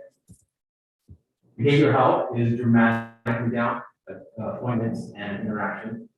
And sadly to say, substance abuse, 29% increase in drug overdoses because of closure. Pre-pandemic numbers include Next one. pre-pandemic numbers show our progress. So the top slide, you'll see we were maintaining and controlling the continuum of care. The bottom slide, you'll notice that we were increasing testing. But as pandemic goes, closures create problems, and reduction rates in HIV testing ranged from 26% to a very, very high 44%, 45% in our area, because we deal with a lot of minorities. Diabetes as well, we're down 55%. Then we started doing phone calls and telehealth, and now we're about 14%. So we are making an increase there. And effective diabetes is continued care. It's not just stopping and starting. So that's what the bottom statement says in the Orange County Health Department. So our closures lead to gaps in services. St. Jude's Neighborhood Health Services, what we do is we keep important services available and resources.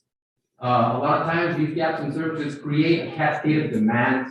A lot of our patients might be hastily maybe dial 911 require needs that might not be available to them at the time. So when we do that, our patients actually, they're acting in haste, but in reality, we maintain regular communication with them and regular maintenance of their health. It prevents that. So patients, as they rush to call urgent cares or attend urgent cares in ERs, we're actually squeezing some of the resources that are available for other emergencies and causing a drain on first responder resources. So how do we make Santa Ana healthier? Well, we create access to healthcare even during the pandemic. We provide additional in-demand services at our health centers. Orange County Department of Health asked us to take on a couple additional services, like providing testing and COVID screening. We've done that. We've also mobilized our services. We have 2 mobile units in Santa Ana, and they attend 2 different locations right now. We have a 3rd one upcoming as soon as the clearance happens for that. And we are guaranteeing that 100% of our patients are available for technology that's telehealth. And telehealth helps us maintain a 75% patient walk-in through the door system, but it keeps us 100% intact with our patients. So patients on their second visit, they can check in the telehealth system and leave our services available for others. So what we're requesting is $68,000 for a nurse practitioner to be dedicated to the city of Santa Ana at our mobile unit, 2 days at one of the locations that's going to be listed, but for right now, I think it's going to be RV Elementary School. And that person will see 500 unique patients at least 3 times a year, which is 1,500 patient visits. And it's at Garfield Elementary School. And we have a mobile unit as well at Valley that's on hold. And all of our efforts are actually in alignment with national mandates, local goals, as well as Santa Ana CDBG focus on healthcare.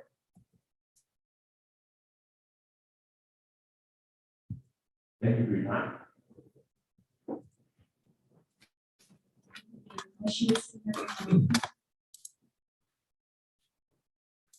What kind of responsibility a nurse practitioner will have at the mobile site?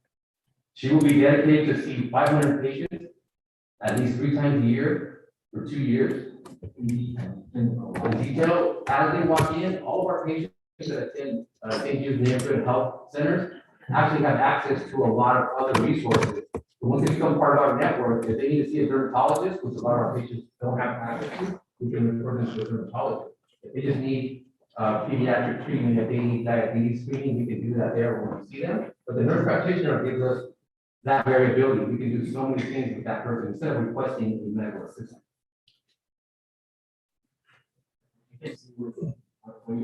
So she will be there to help, like, 2 days a week, and she'll see anyone, and then if she sees they need something that we don't provide there, she'll refer them. And so a lot of patients appreciate it. A lot of our patients appreciate that. We seem to see a dentist, a physical therapist, a mental therapist, something. We can help with that. So basically, the 68,000, I guess it is covering the cost of additional staff. 2 days in one location. Okay, and I heard you say you have 2 mobile units going up, 3. Do we have additional physical centers, or are we just using school sites or church sites here in Santa Ana? In Santa Ana, we have 2 mobile sites. We also have a major clinic. Nami Stop is on just outside of Santa Ana on the Vita Street in Orange. But we have a lot of patients. Majority of our zip codes are from Santa Ana that come with us. 85% of our clients have no insurance. And were you funded 2 years ago? I'm not sure, to be honest with you. I just started this job, but we were not funded last year when I checked the roster. All right, thank you. And we are a separate nonprofit from St. Jude's Health Centers as in the hospital. I have a couple questions. First is, looking at the numbers here, it seems that, your numbers for this year, you weren't funded last year, right? So that explains, but it looks like there's your goal is to serve 500 patients a year. 500 unique patients 3 times, so that's 1,500 patients. Gotcha. On your David, where it says, in section 8, question 5, program history, total numbers of center residents actually served from 2021 to 2022 is 1,660. Can you? Sure, so I think what they did is they probably did serve those clients, but it wasn't in CDBG, so that wasn't something that we measured or can measure, because it wasn't funded for us. Yes, you actually, it also says here 2021, 2022, the projected service 1,609, slight increase of 9. But then when you look at question Q2, it asks estimated yearly units of service. So they're saying here last year they roughly asserted 1,660, but for next year, 2022, 2023, they plan on only serving 500.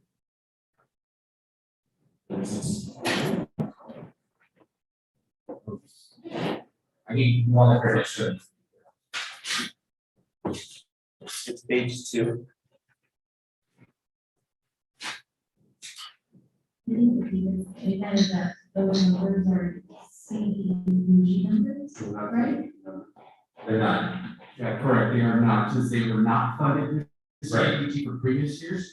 Those numbers are not measurable, however, those numbers may be actual numbers of clients that they did serve without CDBG funds, so they're just letting you know that they did. Gotcha. So you have the ability to capacity to serve, obviously service by 100 a year.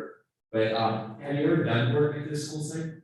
Yes. You have. We actually have capacity to serve over 10,000 patients at our VITA center, and we do that every year. Well, that's separate, that's not. Yeah.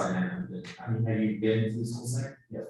And how many people do you see? I mean, well, it's kind of dicey right now with COVID and how things have been closing, but if things open up, we want to get two more mobile units. We have one at Valley High School that hasn't opened up in over a year. That's our dental vision that has been closed for over a year. At the local elementary schools, that one's active 2 days a week. We want to increase it. If not by days, we by shifts. I do a later shift. Do you do anything for like homeless? Yes. So if a homeless person would walk in and say they have a scab or infection, you guys would treat that patient then there? We would not treat them then and there, we would evaluate them then and there. And if they really treat them there, we would. If they need to be referred somewhere, then that would definitely be possible. So what exactly do you do at these mobile sites? We would let the patient in, they would assess the patient and find out what the patient needs and then start their continuum of care there. So if I went there and I wanted to see, I'm just guessing here, but I want to see someone for a cold, they would, assess me, give me that medication, send me back home and give me another appointment date. I can come back and see them again. And that become part of their continuum of service, which includes, gives them access to other services, dermatology services. Do you then bill like Medi-Cal or insurance? Yeah. So essentially you're like a pop-up urgent care, sort of, that you refer people. Pop-up, I think pop-up is a cool word right now, but to be honest with you, in the medical industry as well as education industry, mobile units are taking off. I mean, even in the ministries, mobile chapels, think about Hurricane Katrina, all those mobile resources that were mobilized. I mean, that's what's happening now. I'm not against it for it. I understand how important this has. Yeah, well, it's like a business, like a business model shift almost. But my thing is like, if I'm a patient and I go to you, but I have my insurance, because for the most part, a lot of like, we're all mandated to have like healthcare through there's California, Medi-Cal, Medicaid, private health insurance. So I'm just curious if they get, because billing is really crazy, really dicey, but it's confusing for residents too sometimes who, like, for example, they know your locations there will go for, let's say, it's a skin infection or rash, something like that. Then you do the assessment, you would just refer them to your network or outside network, how does that work? Because St. Jude is hospital, right?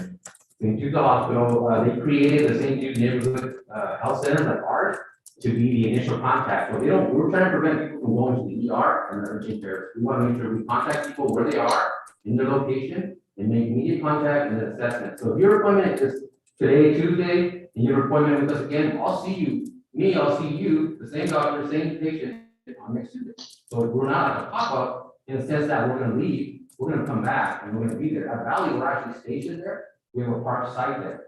And they know when to come in. Students are available to use when they open us. It's 2 days out of the week, so, I mean, I have an infection, I'm not gonna wait. I mean, for someone who gets it, you definitely said, what's that? Then you would probably refer you to our, Lobby Stop, which is over here in Orange. That's outside of the city, so we're trying to keep people, like, not go to Lomita, not go to other stuff. I mean, honestly, a lot of our community members stay within their bubble, they don't venture too far off, and, but I'm not trying to bring you down, just know that I've done the vaccine clinics, I've done different stuff where it's like, we burn, especially to the tourist us, about them. My thing more is, when does doctor speak Spanish, is it bilingual? Most of our doctors speak Spanish, and if we had to, If you're finding one doctor for 60,000, do you know that person speaks Spanish? we have a couple, in mind that we would allocate there, we would send them there, they would speak Spanish. Okay, I mean, and important, I know that health is a big thing, and I think, you know, it's, we also, those are our questions, thank you. Sure, and we do community assessments every 2 years, and we, inspection with all the different communities. I did have a question, and in regards to the application, the areas of need that's identified for these funds are housing and rural neighborhoods at Jerome Center, Cedar Evergreen neighborhood at Madison Elementary School. Were these areas assessed for service prior to this application? Because in application, you identify Garfield and Davis Elementary as the sites for this mobile clinic, where Johnson and Myrtle and Cedar Evergreen looked at for potential service? They were looked at, the sites that we designated, we actually already have existing sites there. So this funding would cover an additional day for a nurse. That's why we went there thinking that we didn't have to reinvent the wheel or rebuild something, we could start where we are, hopefully grow from there. Thank you. Just a quick question, you said you're St. Jude, but you're separate from St. Jude, I know St. Jude has policy, right? Is there any type of a sliding scale where these patients that are going to your mobile facilities or the schools, are they expected to pay, or is it a free service, how does that work for them? Everyone pays, a sliding scale can be whatever they can afford, but we definitely want everyone to pay, because we definitely want to keep that continual service. If someone pays, they kind of like have some skin in it, and they're actually involved in it. If they're homeless and they can't pay, we usually will contact whoever the social worker is, or whoever, a lot of these people that have these challenges might connect with the family member, you might be a champion, you might have to connect with the number of siblings to make this connection, or find someone that would donate to that service. If ultimately they couldn't pay, we would not turn them away, and we would figure it out as we go, and keep a track record of that as well. Okay, thank you. Thank you. This provides some clarification as well. So, this nonprofit organization, St. with health centers, is asking for a total of $136,000, so that equals $68,000 per year for 2 years. So I want to make sure we're around, I think we're 68,000, but it's not 136. So thank you. Next we'll hear from Samantha Case of Speaker.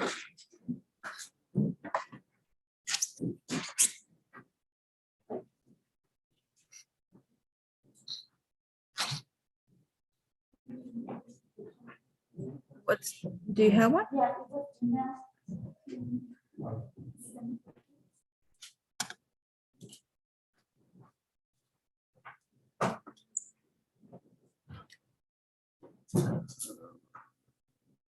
I don't see it here. Did you send it to David? I don't see it here. You don't have a thumb drive? You don't have a USB with you? Okay.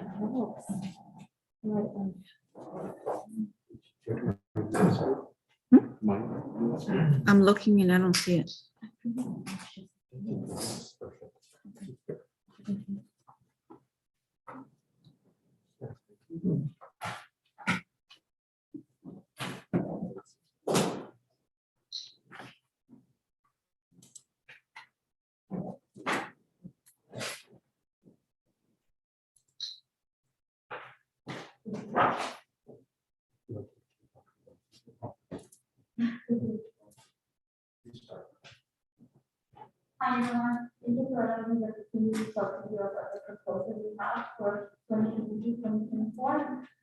My name is Elena. I'm the director of housing and mention program for Summer Kids. I'm going to tell you a little bit of who we are. We're a nonprofit. We were founded back in 1990. And currently there's 20 chapters of organization. Can you guys hear me? Can you speak closer to the microphone so that the people on Zoom can hear you? Is it better? Yeah. You can take your mask if you want so you can, it's clear. Thank you. It's better? Thank you. So, we're a nonprofit established in 1990. The OC chapter was established back in 2003. And so our mission is to end the cycle of homelessness in youth ages 12 to 24 and youth who are at risk of experiencing homelessness. So, well, the way we do it is through providing a youth skills, life skills, so that they can succeed in life. And so we focus on 4 different pillars. The street outreach, which we literally will go out in the streets and try to look for youth in Orange County. Community outreach, housing and mentoring. That's where we develop RMPS, Roadmap to Success. So RMPS is a program that focuses on students who are experiencing homelessness or at risk of homelessness. The goal of RMPS is to promote education stability among our youth with the outcome of successful high school completion while building their internal assets for a strength and evidence-based approach. So there's a specific objectives for this program. We utilize a positive youth development framework, where we assess the individual needs of youth and connect them with resources needed. We teach youth soft skills to improve communication, strategic decision making, self-motivation, and leadership. And we teach our youth hard skills to improve resume writing, interviewing, organization, and writing skills to reach graduation and employment goals.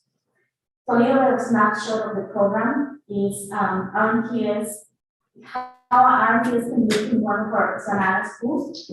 Let's keep in mind that we can modify things based on the specific needs of each school. We will hold a 14-week-long cohort and will follow our RMPS curriculum to serve 45 students. We will assign a full-time case manager to be at the school site 8 hours a day for 5 days. The workload will include but not be limited to facilitation of group mentoring, one-on-one special mentoring sessions, develop plan for students, provide referrals, and when I talk about referrals, I talk about medical referrals for the youth, dental referrals, referrals for employment. We specifically tailor our services for the needs of each youth. We also, if necessary, we will hold conferences with teachers and parents as needed. We will also provide a tutor, 1 tutor per student. So each student has individual attention from the tutor and their mentor if they need that. The group mentoring will take place 2 days a week, and this will happen during lunchtime. So every lunchtime we will use that, and we do provide lunch and snack for the youth so that they can feel what we have the sessions. It could also happen after school or another predetermined time with the school who will be receiving our services. We also provide one-on-one mentoring sessions on site to provide youth with the support they need. The budget. The cost to launch our Roadmap to Success mentoring program in one of the schools for the Santa Ana School District, including the cost associated with the program to the director, case management, bus passes, basic necessities, and college and vocational assistance is as follows. Full-time on-site case manager, again, 5 days a week, 8 hours a day, serving 45 students over 1 school year is for $55,300 a day. So please refer to slide 7 for some features of our program. Because due to the pandemic, we have to modify our services with virtual meetings. We didn't want to stop the services because we know the importance of our youth to receive the services in addition to the referrals. So we modified to have our program virtually. You can see some other pictures of our programs. The top right is a picture of our group mentoring meeting, and the bottom right is one of our student sessions. There's also a successful story on the bottom. It's a specific youth. You can see him on holding his high school diploma. He was an undocumented student. We helped him get his do that, get employed, we help them with the help of the student and his mentor graduating from high school. Thank you. Any questions? Thank you. Commissioners, do you have any questions?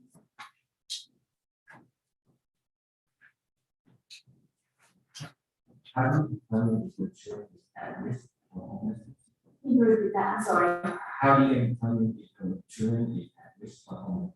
Yes, excellent question. So we work with the schools and we specifically focus on the schools with a high rate of homeless or youth who have for Marquis Evento. If you guys are familiar with the Marquis Evento Act, it's a very formal way to describe students who are experiencing homelessness or students who are living in motels or duplicate multiple families in one house, students who are renting garages.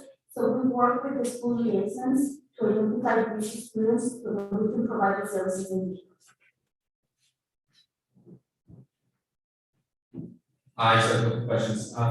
When program results, I know you guys are adapting to online stuff, but can you explain your online in-person format? Yes. So it seems like we are heading towards going back to normal classes. So the idea or the plan is for us to be on site. We do, based on experience, we do see that there is a very response. We have in-person meetings versus virtual meetings. There's more retention. So the plan is to incorporate both, allowing the youth because we understand some youth and based on experience that we have working with these based on homeless youth. Some of them have responsibilities that are beyond their age, and so they have to run after they finish school to go to work. So for those students, we will allow for them to have virtual programs or virtual meetings, but the plan is to be on site to promote those services on site. And currently, what schools in Santa Ana are you servicing? We want to, that's why we're proposing this, because we want to start working with Santa Ana and we want to focus on a school with a high number of youth who are experiencing this. And we know Do you that know, like, on top of your head, how many, like, statistical data, how many kids in Santa Ana are experiencing homelessness? yes, I checked, last time I checked, there was about 2,000 to 3,000 youth who were under the poverty level. That's Santa Ana. poverty level, that you know that are homeless. Homeless in Orange County, there's approximately 31,000. Santa Ana, no. Okay, so you don't know that number. And then, do you have an agreement with the school district, like, how do you plan on, because I'm gonna be honest with you, We have an agreement with when Santa you Ana. guys, you know, people who typically do experiencing homelessness don't really talk about it. And it's hard, it's good work that you're doing, just wanna make sure because it's really hard sometimes to get the right people or the people who are experiencing homelessness to get the help, because it's the stigma behind it and all that stuff, but I'm just curious, like. Yeah, and that is a big misconception. Actually, we have noticed that youth are very often to talk about the challenges when we use the right approach. That's what we've been so successful for over 20 years, because you do approach the school liaisons and counselors and teachers, and they talk about the challenges. Hence, what we're still operating after so many years. So yeah, there's a lot of misconception behind youth homelessness, but just in the hotline, we receive between 150 to 200 calls every month from youth in Orange County. So, just looking at your funding, that you've had in the last 5 years, looks like Irvine is one of your big cities that typically you get typical funding for homelessness. Yes, correct.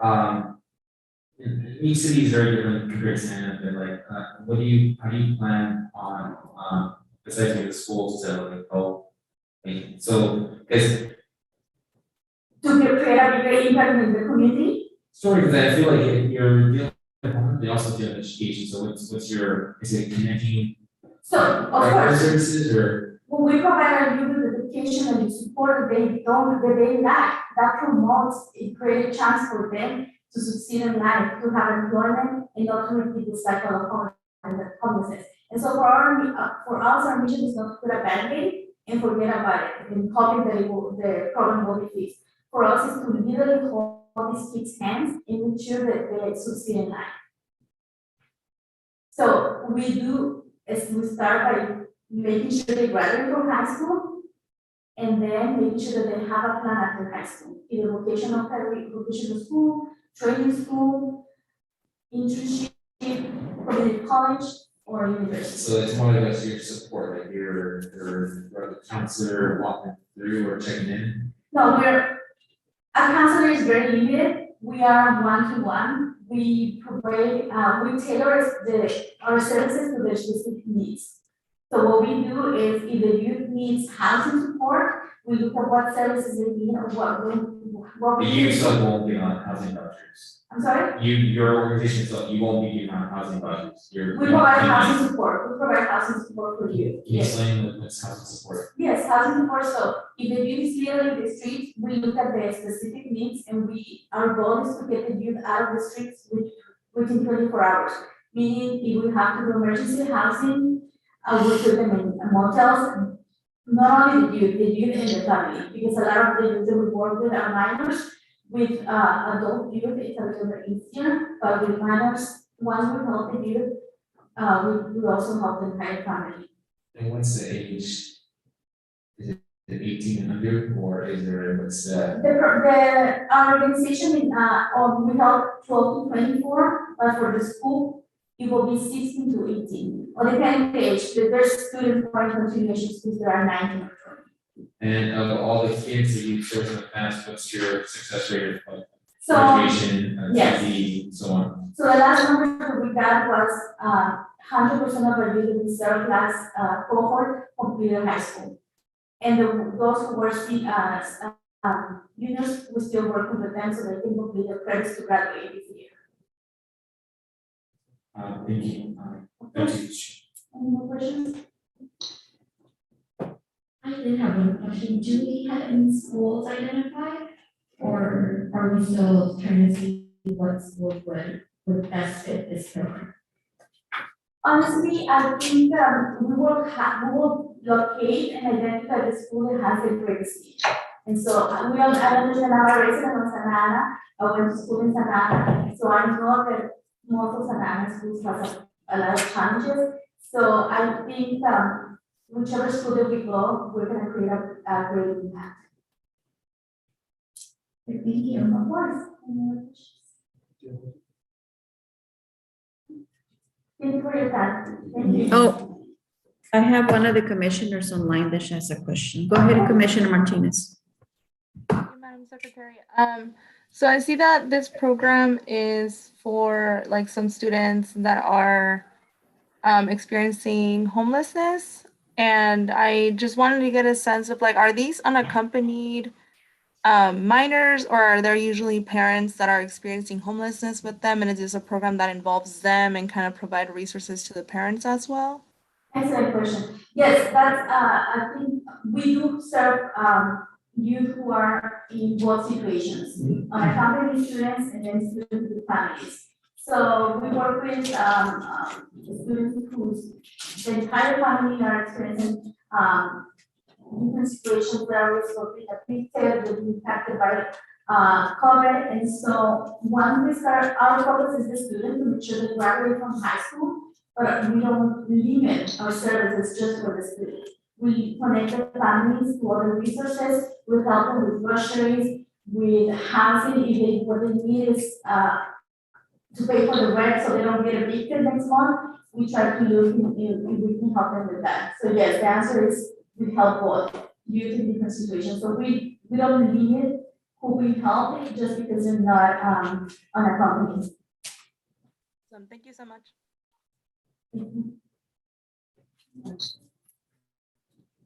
Yeah. Thank you. Thank you. Do you need parking validation? I left it. Oh, no, that you can take it.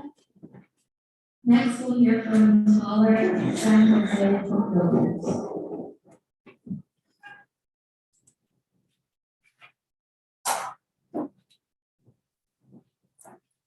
Good evening. My name is Shauna Smith. I'm the Executive Director at Hope Builders. Hope Builders empowers young people with the mentorship, the job, and the life skills they need to enter a career pathway. And we specifically focus on young adults who are disconnected from work and school opportunities, or who are employed but maybe lack the skills and need to advance their employment status. We've been in the community of Santa Ana for over 25 years, and over the years have served over 6,000 young adults from the community, helping them to improve their employment status and their educational status, and to really build pathways to prosperity. Our focus is to help them break the cycle of poverty. We do that through really intensive and focused job skills training in construction, information technology, and healthcare careers. And we do that at our training sites, 2 training sites that we have here in Santa Ana, as well as through partnerships with our local community colleges. We also, while we're in our skills training programs, provide intensive case management and supportive services, as well as employment readiness. Our goal is really to ensure that they are workforce ready and capable of entering and ready and prepared to enter a career. And so provide the supports they need to do that. While they're in our training program, we do incentivize them with a stipend.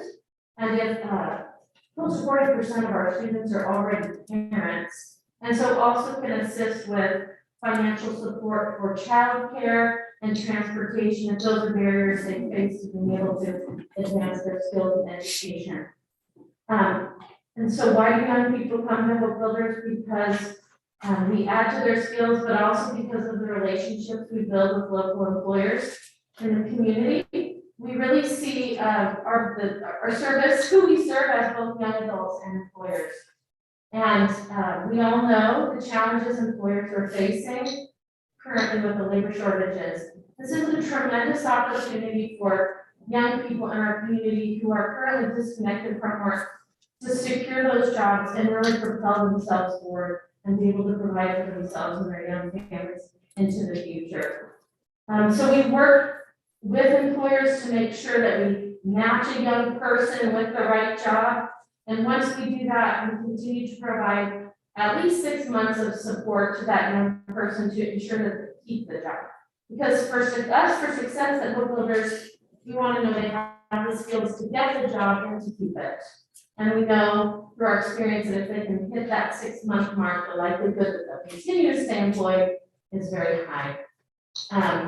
And although the intensity of our services after 6 months, we consider that a success, we also have a saying at Hope Builders, once a Hope Builder, always a Hope Builder.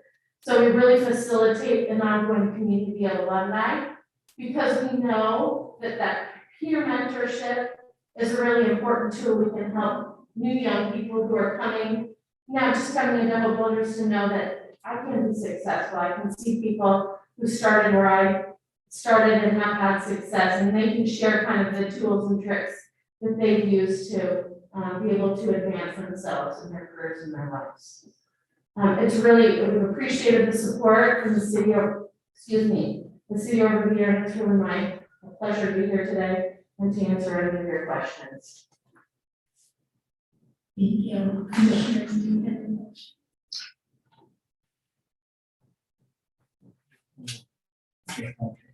Well, first of all, I want to say thank you for the service. Understanding how we don't have enough labor and for PT, you see the team as well, so I understand that. Yeah. So that's a black issue.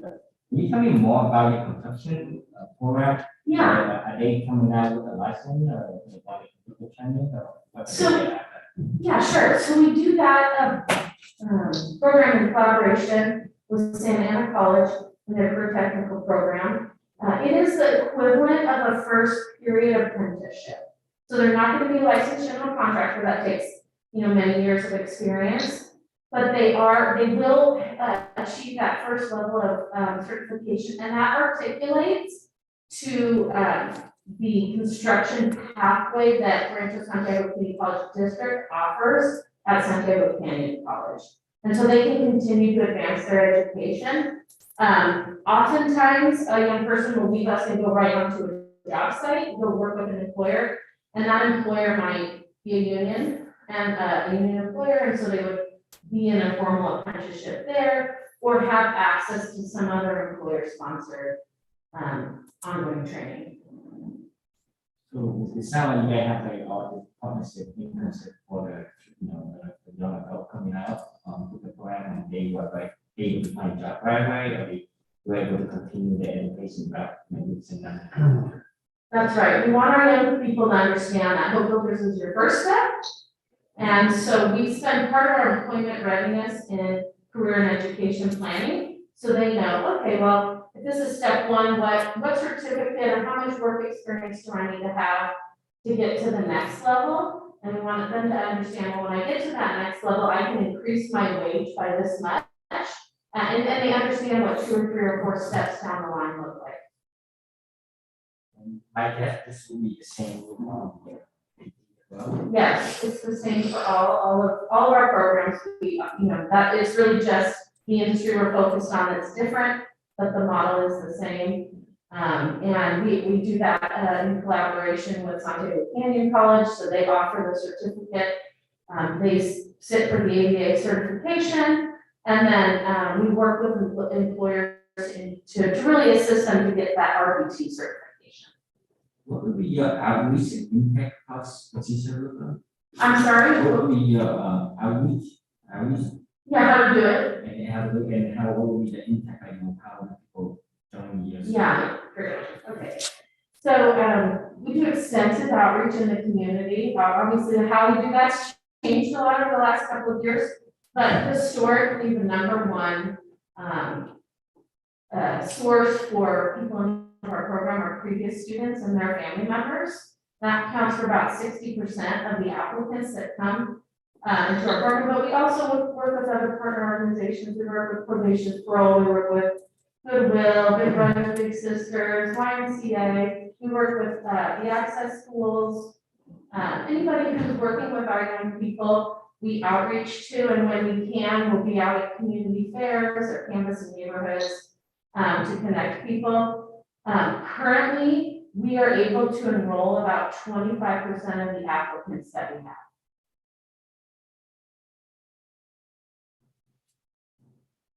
Awesome. Okay. I see that on the notes here that you're looking at helping roughly 50 youth between the ages of 18 and 28. Is that an annual goal? Or is that for the next 2 years? How is that breaking down? Yeah, so it's 20, we have 25 each year. As a total, we will serve typically about 250 young adults every year. So 50 of those would be Santa Ana residents supported by this funding. Okay, I know Tiger, how do you say that probably? The Tiger? Tiger, San Jose. Tiger, San Jose. Okay, it's been around for a long time, so I assume you've gotten the funding here, the block grants before, right? We have. Okay, what did you get the last go round? I believe it was last year. You remember? The last one we go around. Okay, do you remember the amount? I believe it was 75,000. I'm sorry, I don't know off the top of my head. Okay, and roughly how many kids did you help over the last couple of years? With that CDBG funding, 30 from Santa Ana last year, and then the previous year 60. Okay, thank you.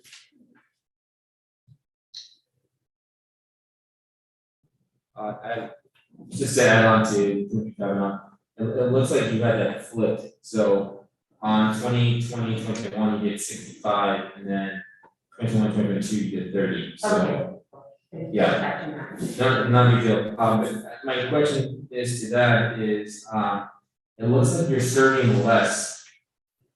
You're requesting the same amount, but instead of We did not get the full, so what would happen if we got less than the requested amount, we would reevaluate the number we would be serving. So 2021 was 65 participants, and then 2021, 2022 is 30. You're requesting your to Commissioner Kevin was your goal for these 2 years is 50, so 25, 25. So you're essentially coming back and saying you want less, you're servicing less people than previous years. That's true, yes. Why are we serving more? I'm sorry, we will overall serve more, but those that will be funded by CDBG funds will be a smaller portion of that. Well, that's because it's saying, in the previous years you've done more, so why would you come before us and say, if you want the same amount, but we're gonna be shooting for impacting far less than residents. We're assuming we will not get the full funds that we're requesting. Dave, how much of the budget was last year? I believe it was a total of 126,000 per year.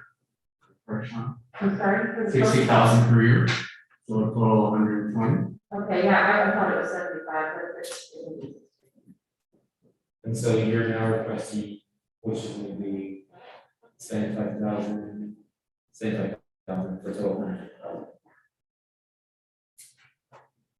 I will say, so essentially, what we've asked for equates to about $3,000 per participant. It costs Hope Builders $15,000 per participant to provide our full services.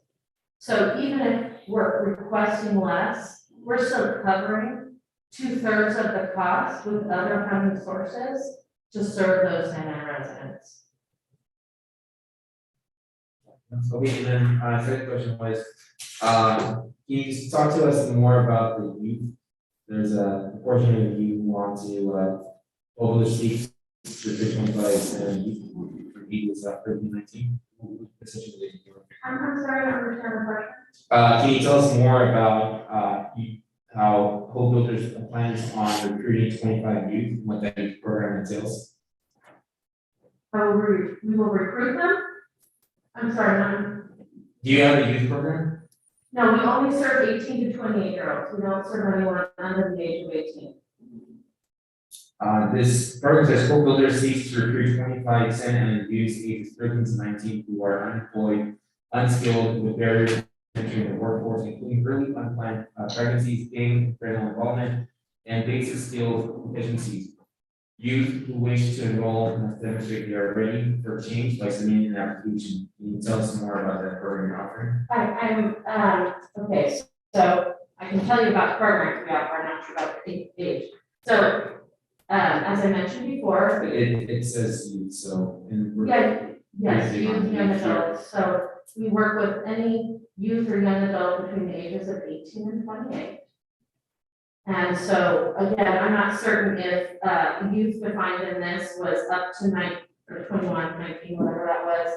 And so we were using the provided definition for the age of youth, of which a portion, again, that 18, 19, 20, 21-year-old would fall into that category, but we serve beyond that age. And what we are providing is an intensive workforce training program that happens over 12 to 20 weeks. It includes skill training in one of those industries I mentioned, construction, healthcare, and IT. And then we accompany that with intensive support services, so that would be one-on-one. I got that earlier, but you don't have a youth program. We don't have a youth program for anyone under the age of 18. Okay, so, well, not gonna be good for us, is we don't really have an opportunity to see against face to face, and so sometimes when you read the application, the word youth is in. Yeah. And. Youth is defined a lot of different ways, which is difficult, right? Because for some people, it's under the age of 18, and WIOA and others, it goes up to 24 or 26. So it's really depending on, unfortunately. So would they be able to strike that out, do you think? Because I know that youth is, like, for every commissioner represents some people, and youth is one big thing, so. Right, so in CDBG, a youth is considered between the ages of 13 and 19. So if they service a participant within that age group, then they will be considered a youth program. Gotcha, okay, perfect, so thank you for the clarification. That's me. Any additional questions? Thank you so much. Okay, thank you, appreciate it. Have a good day. Shauna, do you need parking validations? Next, we'll hear from the consultant.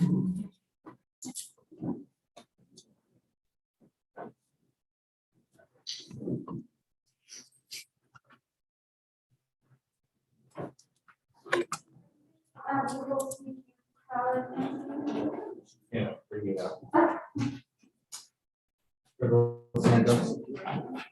but maybe we could hand them out after so people don't get confused with it. I don't see it, David. I have it here. It's in a folder. I can tell you how to get there. Okay. My memory, I guess, was tricking me for some reason. I thought you'd minute it down. Okay, apologies on that.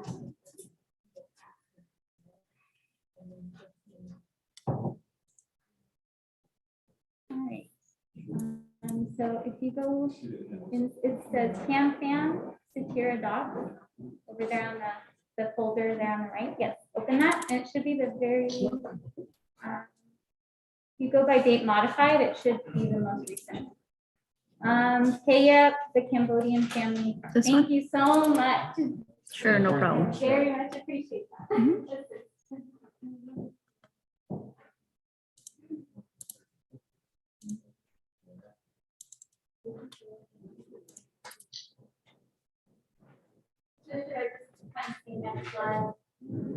Yeah, you just let me know for the next slide. If you can get closer to the microphone, that would be great. Thank you. You can take your mask if you want.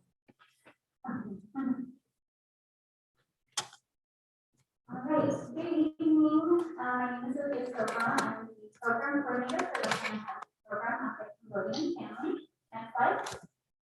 Our agency is a grassroots community-based organization that was formed in the 1980s when a group of Cambodian refugees pool of resources to provide essential resettlement services to incoming refugee and immigrant communities. Over the years, as our services have expanded, we've become more of a multi-ethnic serving agency. Our mission is to provide opportunities for refugee and immigrant families to develop the knowledge, skills, and desire for creating health and well-being in their lives. These are our current program offerings. Okay. The Plan Ahead Youth Program is the Plan Ahead Youth Program works with first hub for a low-income youth and their parents in Orange County.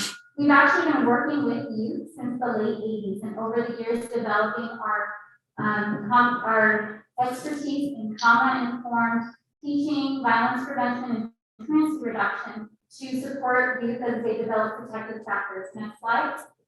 And persist for becoming lifelong learners. Our services include academic tutoring, leadership development, career exploration, health and wellness education, and we have a parent strategy that keeps parents very engaged with our youth program, as well as providing them additional support so that they can stay involved with their children's academic careers moving forward. Next slide.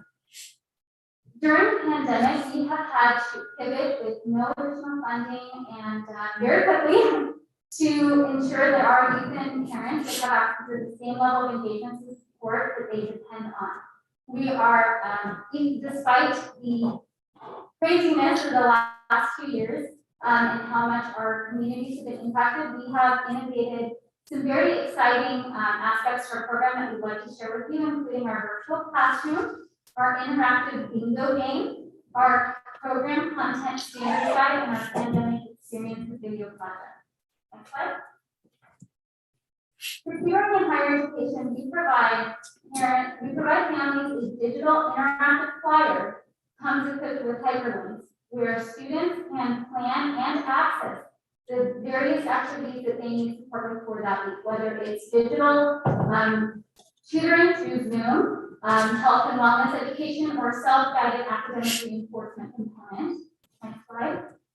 For career readiness, we help students develop their competencies by providing one-on-one counseling sessions and educational workshops that target resume building and helping them make informed decisions about their future. This is our Bitmoji virtual classroom.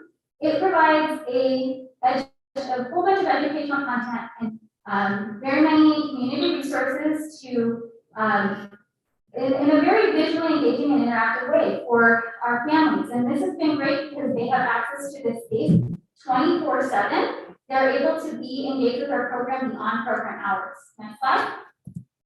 In leadership, we help you develop leadership skills through our educational workshops that target self-esteem. We teach them the 7 habits of highly effective people. And we also nurture our community serving spirits of our youth through our community building opportunities, such as our Youth Achiever Advocates opportunity that we recently just launched. You can see on that screen. Thank you. Next slide.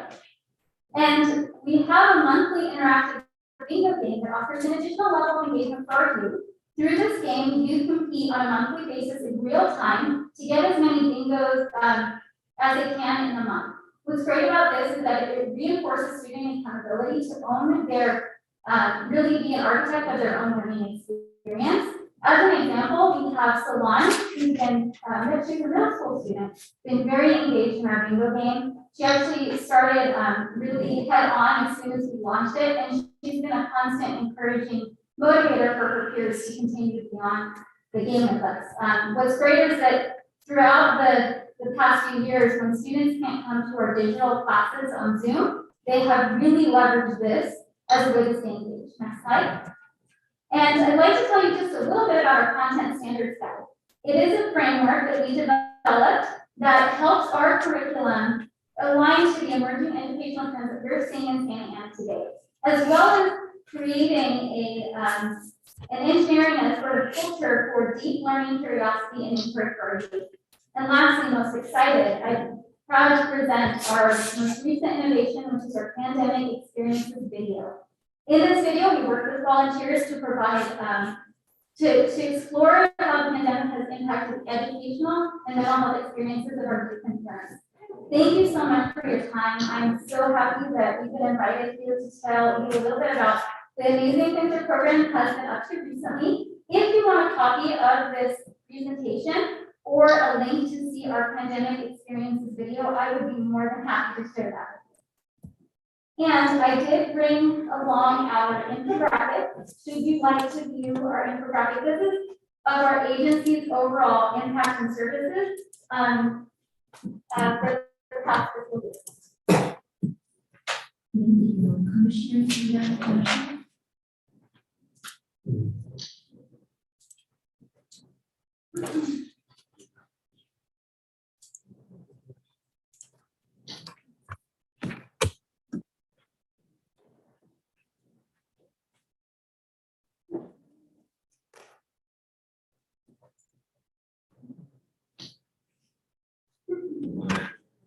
Next question.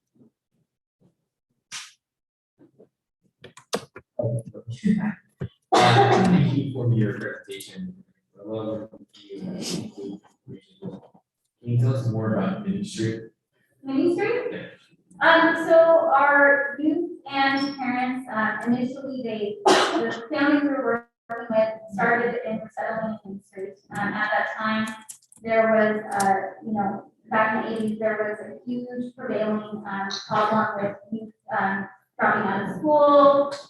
Their parents were struggling with their own therapy and as survivors of the coronavirus. So there was a lack of services there at the time. There was sort of a residential isolation that our community was facing. However, other individuals who had already kind of resettled a little bit began to provide emergency translation services, therapy, and resettlement services. Over time, for the end of the 80s, we began to see that aside from these other systemic issues, youth dropping out of school also created an additional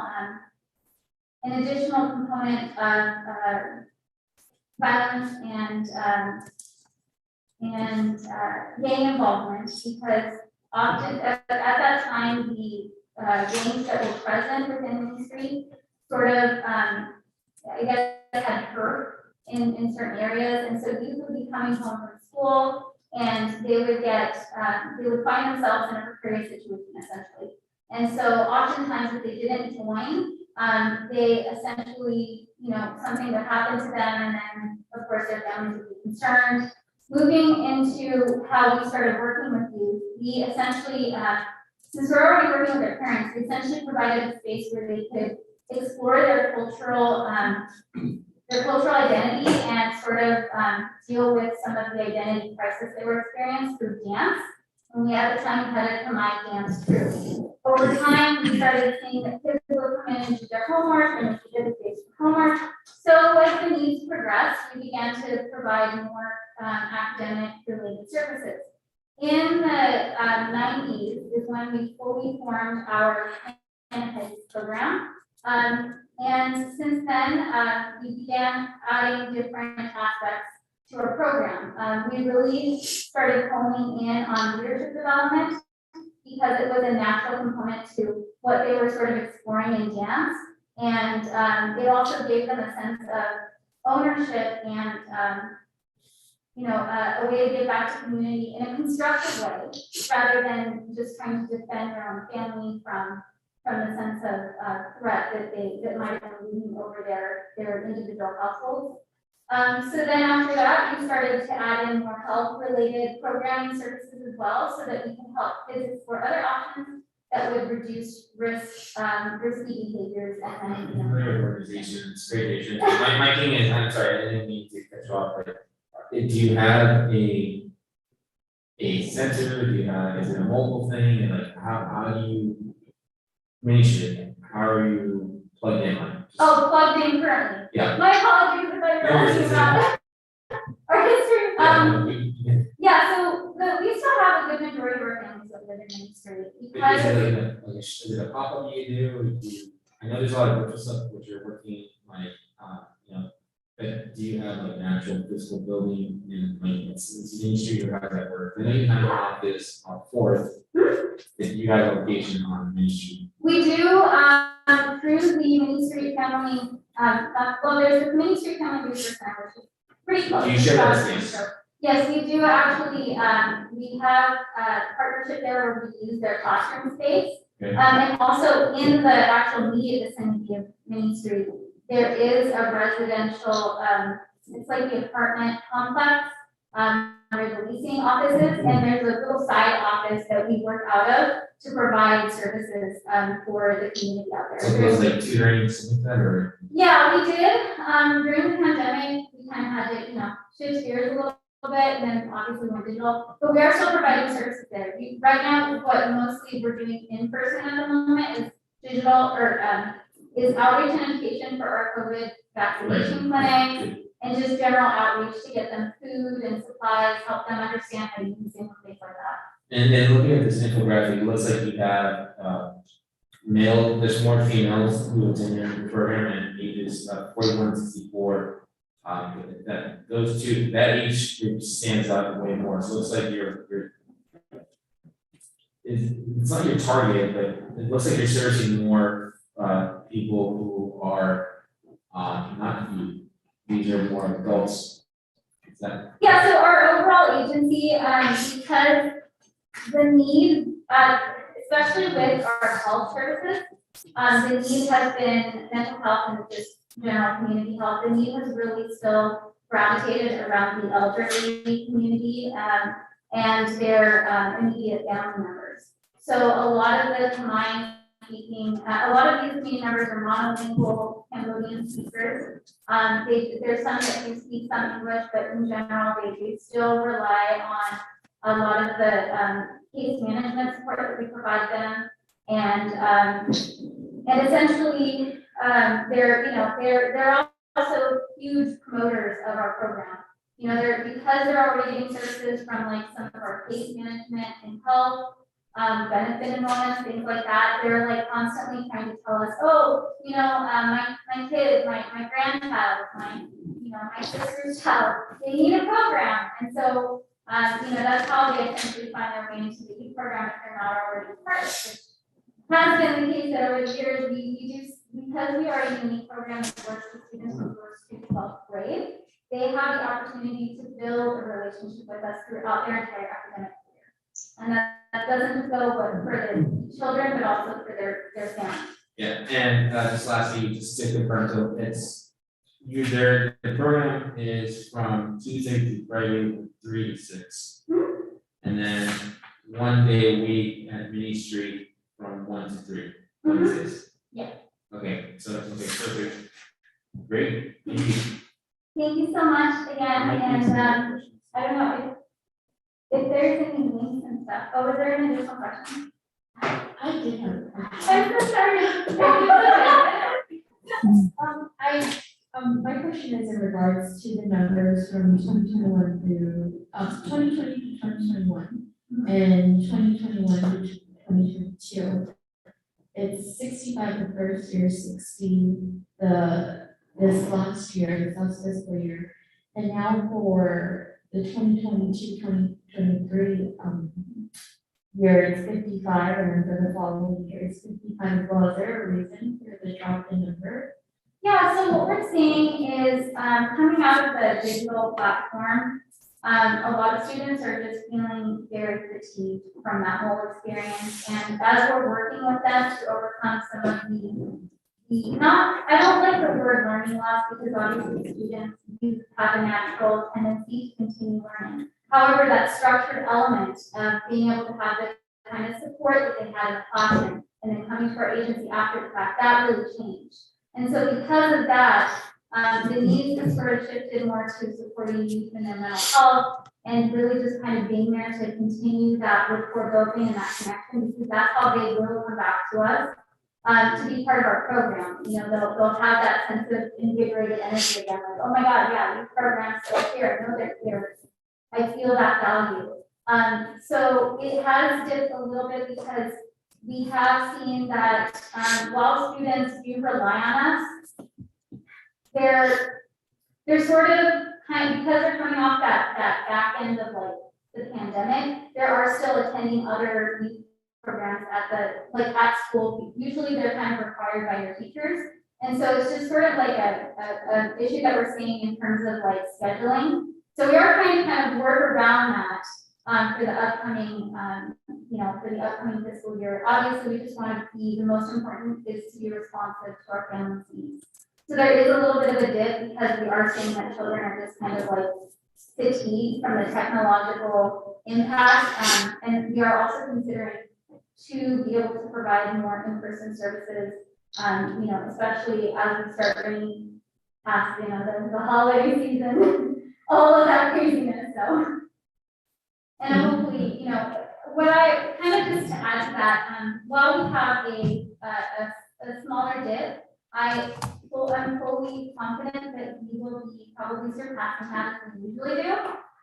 So we're just kind of, giving ourselves that little bit of just in case. Yeah.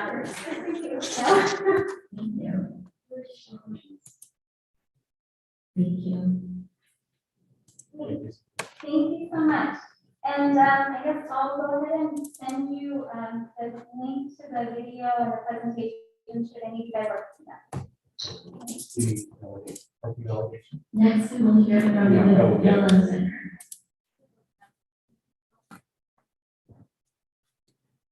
Sophia, your. Oh, yeah. Next, we will hear from Working Wardrobes.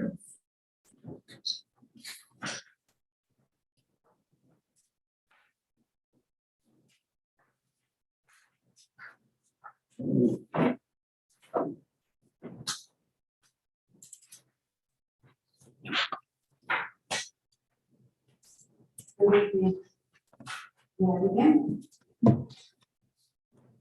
Thank you. If I can please step forward to the mic, and you can adjust it if you'd like. Good evening, everyone. Thank you for the opportunity to address concerns or questions from our application for CDBG funding. My name is Mary Ann Profeta, and I am the Chief Program Officer at the It is my honor to be able to serve Santa Ana residents as well as the rest of Orange County in my role over the last 14 years. A little bit about our organization. This is our mission statement, and this says it all. We absolutely do everything in our power to help our clients overcome any type of barrier or any type of difficult challenges that they may have to achieve the dignity of work and our tagline, the power of the paycheck. I'd like to give you just a quick history of our organization. Our organization was founded in 1990. We have been around for 30 years. And Over the years, we have expanded our services to include other populations, including men, young adults, and veterans. And as we were about to start our 30th year and have a great celebratory year, our building unfortunately was decimated by fire. And we had to start all over and rebuild the organization, which we did. And the next day after the fire, we found ourselves in Santa Ana. Goodwill of Orange County was so generous to us in offering us a temporary space. And we love Santa Ana so much. Here we are. We have a permanent location now in Santa Ana. We're very happy to be in the city. In 2022, just about 3 weeks ago, we have a brand new CEO, as our CEO and founder of 31 years retired in December. So we will apply for funding to serve seniors in Santa Ana. Just some quick statistics. We were new to Santa Ana in 2020, and we served 140 residents. Last year, we served 346, big leap, and we know that we will serve more and more in the coming years. The U.S. Census Bureau indicates that about 50,000 residents in Santa Ana are 60 or over. There are so many statistics that you can find around this, and it depends on what you consider a senior. Is it 55 plus, 60 plus, 65 plus? So many different definitions. We would like to serve the seniors who are 55 and older. There are a lot of challenges around that. The Bureau of Labor Statistics shows that older workers lose their employment more often. There is a lot of age discrimination. It absolutely does exist. And they don't get their jobs back as quickly as younger people do. So our solution to that is our Jobs for Santa Ana Seniors program. We want to provide career development services to that very targeted population with one cohort of about 50 seniors going through the program in a year. They will have full access to our Career Resource Center, on-site and off-site virtual job coaches. We will do resume development, practice interviews, communication, and career assessments. And the rest of the services are listed up there. I don't need to read that to you. It's all in our proposal. It is a full array of services so that we can help the participants find and maintain employment. We feel that this will be a big success. We have a lot of experience in this area, not just with placing people in jobs, but with seniors as well. And we know that that is a population that right now really needs to be served. So thank you so much for this opportunity. I'd love to answer any questions that you may have. Thank you. Commissioners, any questions? Quick question. Have you worked with the city or have you found yourself inside of the Southwest Senior Center or the senior centers here? We currently have a contract with the County of Orange to serve seniors through the CSEP program, the Senior Community Employment Program. It is a subsidized work program, and so we work with a lot of agencies throughout Orange County, including Santa Ana, to place those seniors in subsidized jobs. They work about 16 hours. Have you actually worked out in the Southwest Senior Center or in the centers in San? Yes, we place people there in other centers and in nonprofits. And they're listed here in our the ones that we have worked with. So when you said place, it means that you help them to get into those centers or you recruit out of centers? We place them into positions, into employment. It's a subsidized employment, so we pay their wages through a state program, but they are working at those centers. So the question is my question is have you ever done any outreach from the centers we have here to get those people who attend the centers to get into other jobs like that? No, not yet. This would be part of the program. But outreach is definitely on our list to do. and to reach out to them to identify anybody who may be interested in. And how is this program in place for the senior? I know that we're more because they're on for a long time, but this particular program, this is the first year you've done this, or is this? We've been working with seniors in the subsidized work program for 4 years. And what we would like to do is get out of that subsidized program and offer our full services so that we can get our seniors full-time or part-time if they prefer, but employment that is at a living wage rather than a minimum wage position. Now it's very hard to live on minimum wage. And have you worked with any corporate, like local businesses here, like job fairs, just like that, like how? Oh, absolutely. We work very closely with Santa Ana Work Center. We have a contract with the city of Santa Ana to provide prison to employment services that we've had for nearly 2 years now. So we do that with the city.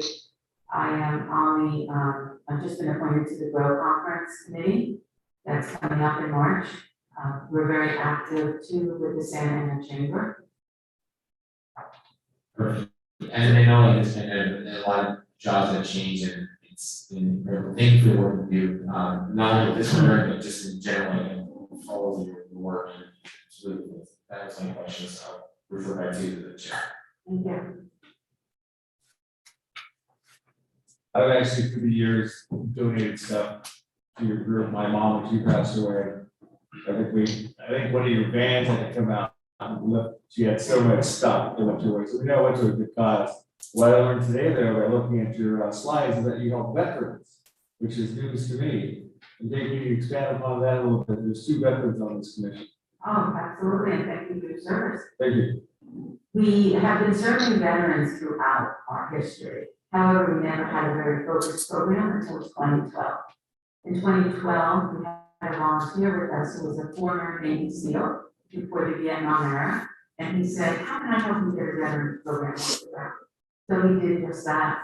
We applied for our first federal grant in our history. We were recipients of that grant, and it is the Homeless Veterans Reintegration Program through the Department of Labor.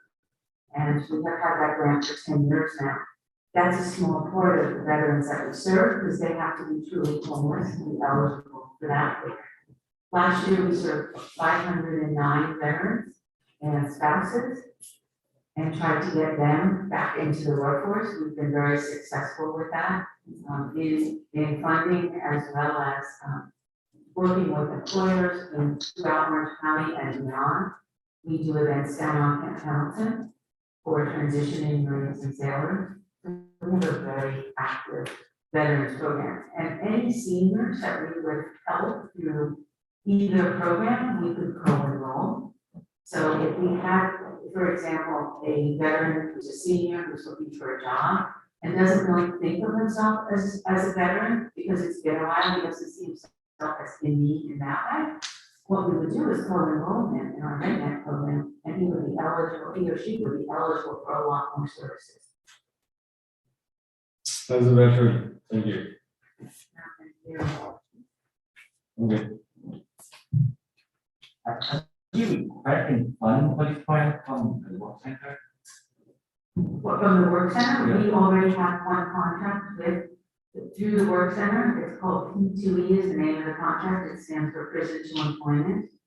And that is to serve those who are justice involved, whether they're currently incarcerated or recently incarcerated. However, as soon as we got that COVID hit, and the jails, as you know, did not allow us to go in. So what we've been doing is working with the parole and probation office and the Santa Ana Work Center for any referrals into that program. It's been very successful.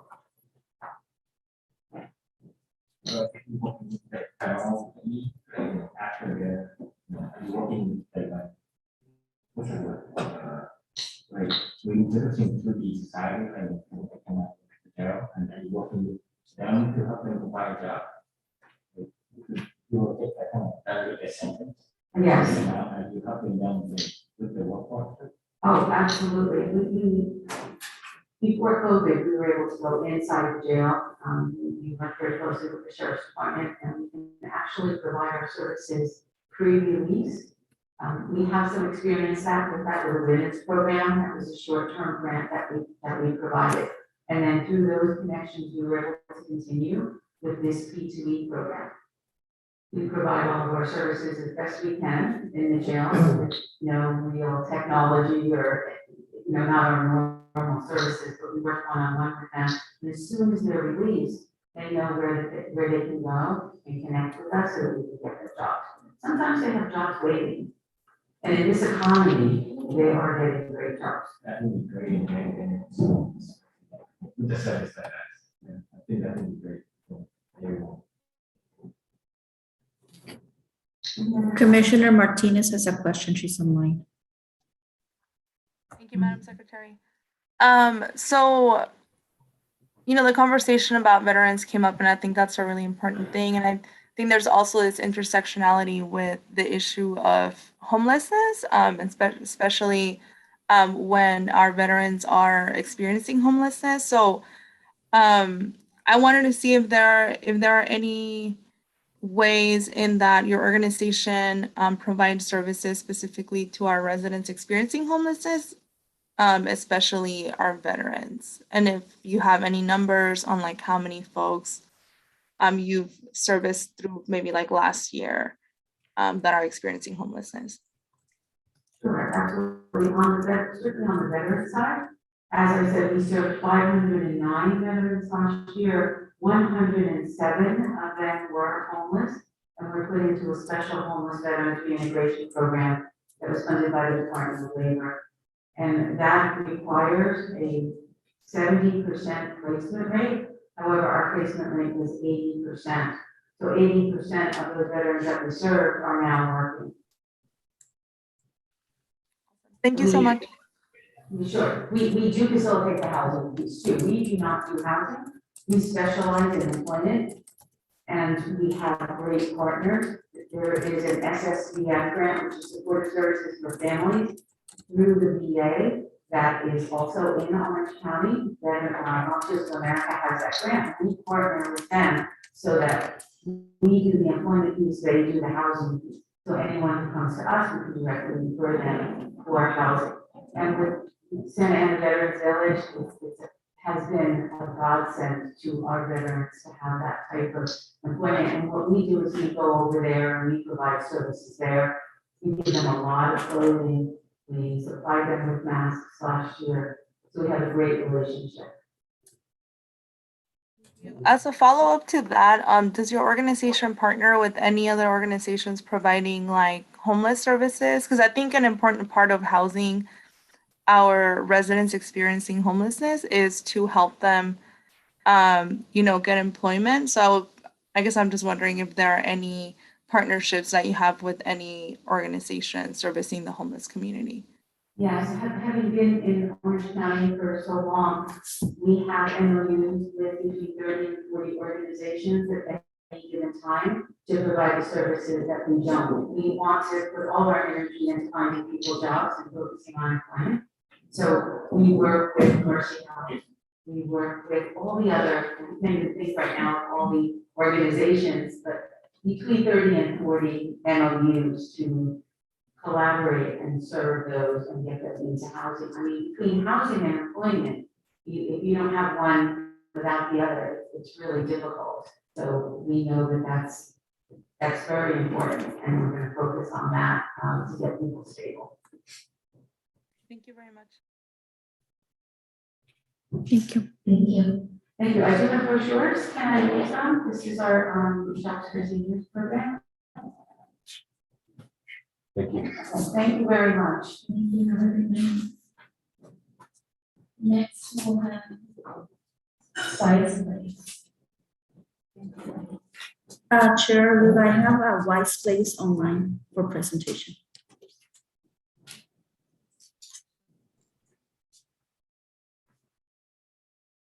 Hi, this is Bertil with Wise Place. May I have the ability to share my screen?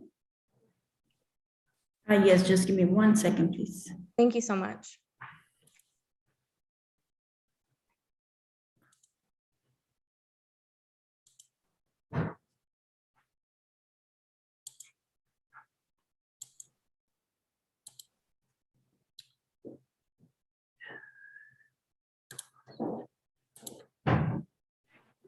Go ahead, Bertel. Oh, perfect. Thank you.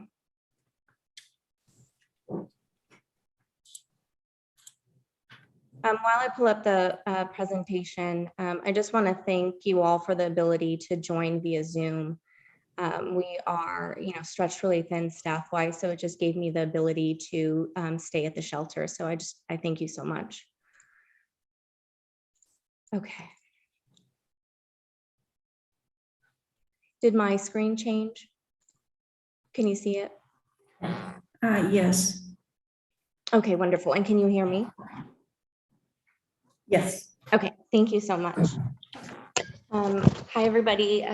Thank you so much for everything that you do for the community, for your past support, and for your time today. My name is Bertil Agassi. I usually am able to join you in person, but as I mentioned, my staff is pretty thin at the shelter. I'm staying at the shelter today to help out. I have 3 quick slides today, and I apologize. I have been accused of talking fast, and I'm sure I'm going to prove that correct today as well. I'd like to start by just talking about who we are and why it's so important that we are here and so proud to be in Santa Ana. Our specialty and our singular focus is to represent and serve a population that is nationally and locally underserved, but yet very vulnerable. And that is the population of unaccompanied women. Unfortunately, just even a year ago, 1 in every 4 homeless adults was an unaccompanied woman. And unfortunately now, those numbers have gone in the wrong direction, and it's 1 in every 3 homeless adults is an unaccompanied woman. At Wise Place, we serve adult women, and so that's 18, and we closed out 2021 with our most senior participant that we served was 87 years old. 67% of the women that we serve are survivors of domestic violence, and 42% were actively fleeing. And as you may know, women experience homelessness 5 to 10 times. Women who experience homelessness are 5 to 10 times more likely to be assaulted when on the streets or in general than the general public. And unfortunately victimized at higher rates than men as well.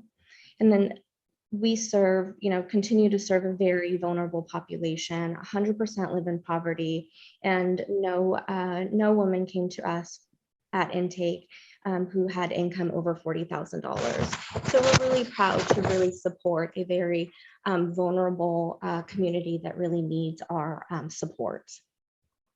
Did my screen change? Yes. Okay, thank you.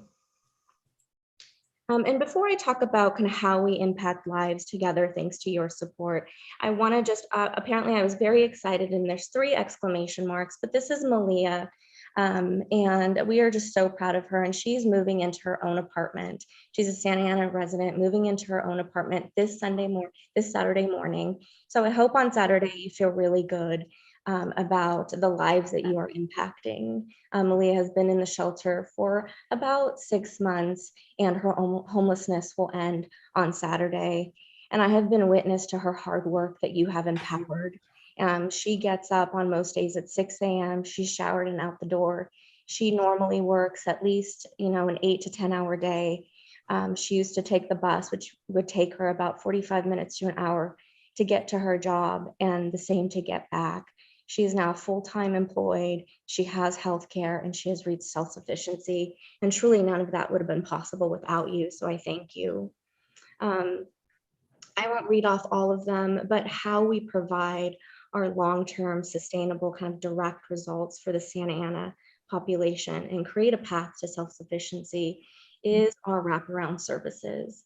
So we pair our housing solutions with these bullet point wraparound services. So obviously we provide safe shelter and basic necessities. We provide case management, which is what this CDBG funding directly supports. We have clinical counseling, individuals and groups.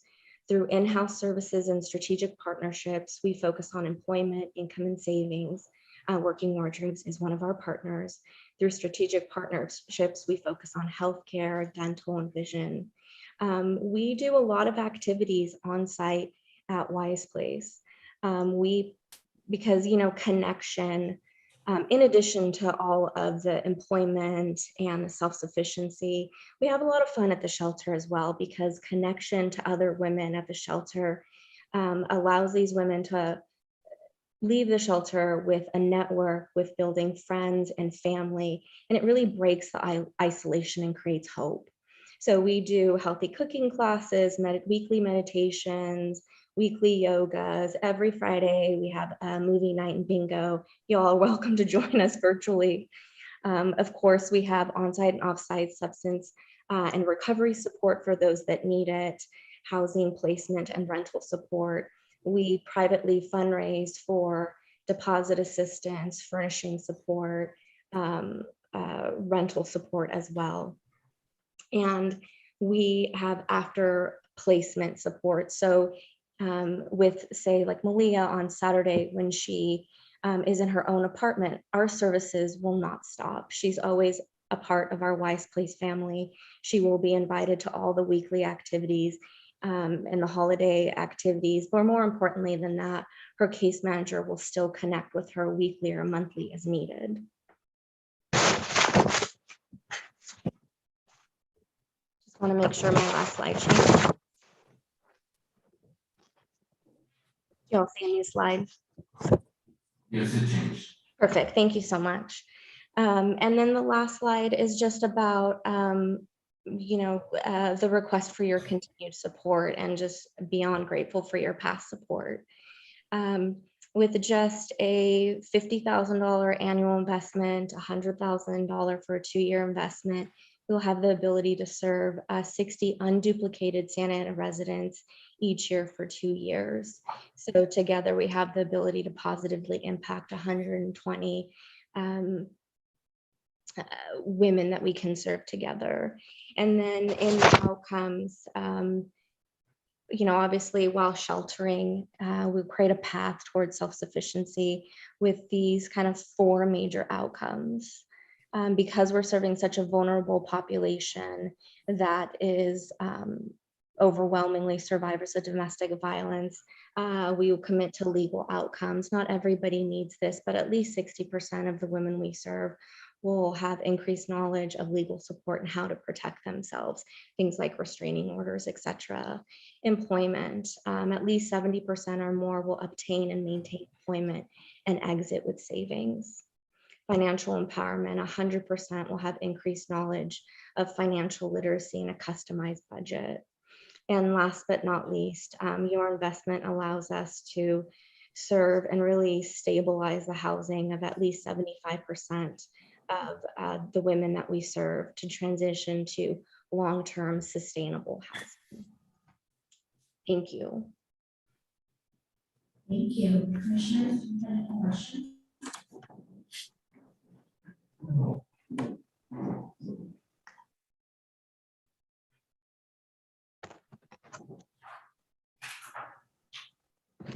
I will say that I do appreciate you making that note in the presentation that these are unduplicated participants, so that we're not counting a person twice or 3 times for whatever service they receive. Their time as one individual each year. So I do appreciate that clarification.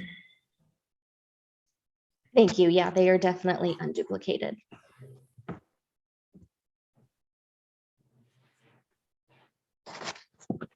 No question, No. Thank you so much. Thank you.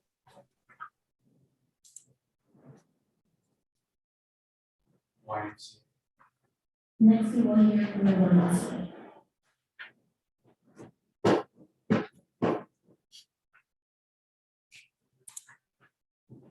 Can you hear me okay? Thank you for having us. I'm Daphne Cavler. I'm the executive director and the Association Development Director for the YMCA Orange County. And Elizabeth Medina is our executive director of Child and Youth Development Services, which oversees CDBG. With the YMCA Orange County, we have 5 branches and program centers that are full facility work centers. We also have over 87 child and youth development programs that are after-school programs. We have a veteran family program for parents, guardians, and children. We have our youth and community services program, that serves adults and children with emotional and physical disabilities. We raised, last year we raised over $945,000 for our annual campaign financial assistance. And we gave out over $1 million in financial assistance throughout all of our programs and services because we maintain won't turn anybody away due to financial need. However, it does not cover the cost of all of the need. So we are very thankful and grateful and dependent on the CDBG funding through Santa Ana. For our 3 child youth development sites that we run in Santa Ana, we gave almost $150,000 in scholarships, serving specifically Santa Ana families. We are also utilizing $40 in CDBG funding this coming year. We were able to serve over 42 children, even despite COVID and school closures. We continue doing distance learning, so a lot of the families in our community were really dependent on the YMCA because if they were low income and still working and trying to get their children to do all of their schoolwork. So we're really instrumental in that. For our Santa Ana families, each family receives an average of 50% scholarships in order to make sure those families have care. They really qualify for 85 to 100% of care. You qualify at low and extremely low income bracket, so that's where this funding goes.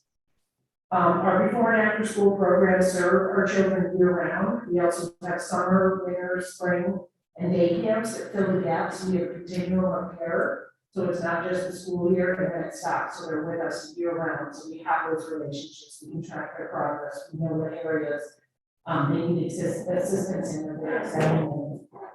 Our programs are open from 7 a.m. to 6 p.m. So we have before school care and after school care that helps those parents that are working full time. We have many partnerships with other organizations to ensure that our kids are receiving healthy meals year round, that all of our families have access to meals beyond the school year. Our children participate in other programs that enhance the program that we do for them at the YMCA. They do enrichment clubs, including STEAM, we do performing arts, cooking, healthy eating, and physical activity program and hip-hop program. We do social emotional learning through a program that's called Every Monday Matters. We do field trips. We like to have our parents involved on a year-round basis. We have a parent advisory committee. We also encourage parents to volunteer throughout the year. We really like to, we have through our annual campaign, we give money as a volunteer driven campaign. So we really encourage anybody who wants to volunteer, especially those pursuing financial assistance. We have for them to tell their story. We build a greater sense of community, social responsibility, and civic awareness through our service learning projects and our community partnerships and engagements. We have the kids in charge of their communities called the KIT program. And then all of our after-school sites, all 87 of them are licensed from the state of California. So we are held to strict regulations. Great, thank you. Does any commissioners up here have a question for YMCA?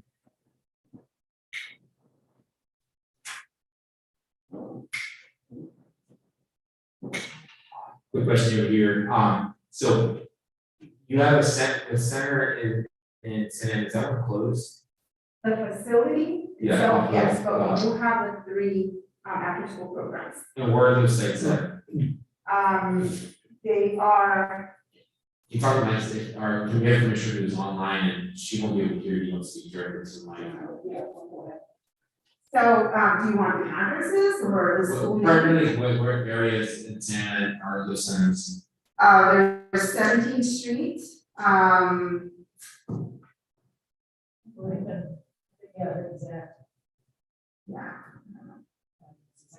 It's not exact address, just like what is it? North end, east end? Tustin, Santa Ana. Okay.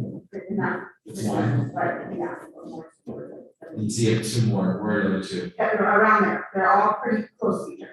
So But at different do school these sites. kids go to your site or do you come to them? How does that work? So we are at elementary schools, Which other schools? Arroyo, Loma Vista, and Benson. Those are charter schools, right?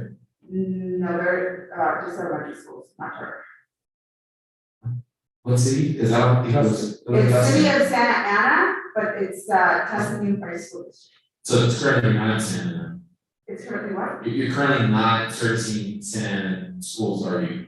Santa Ana schools, yes, Kids are all from Santa Ana. yes. This is from the store.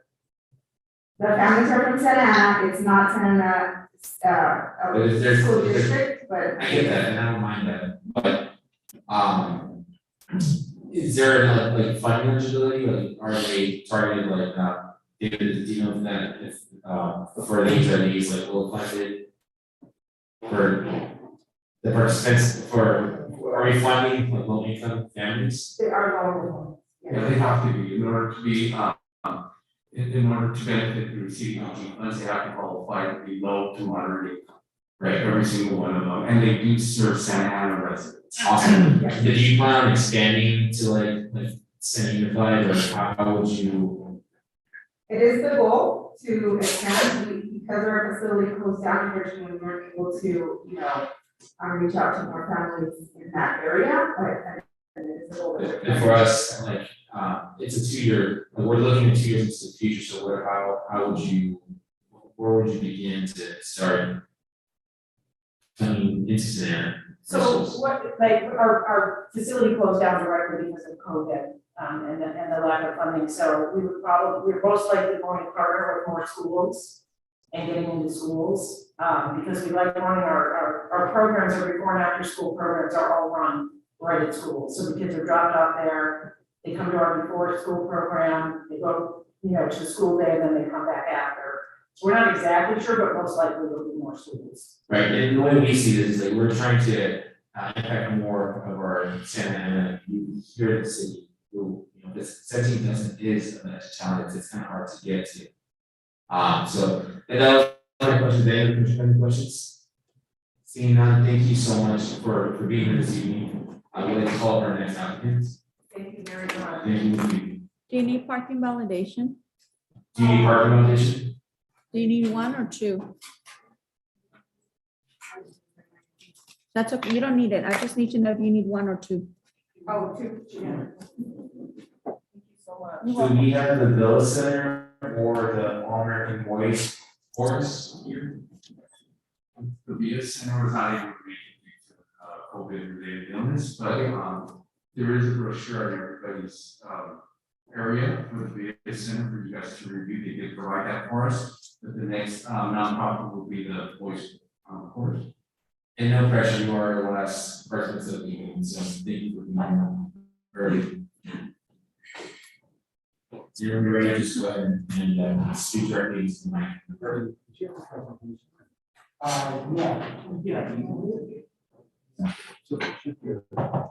It's in here?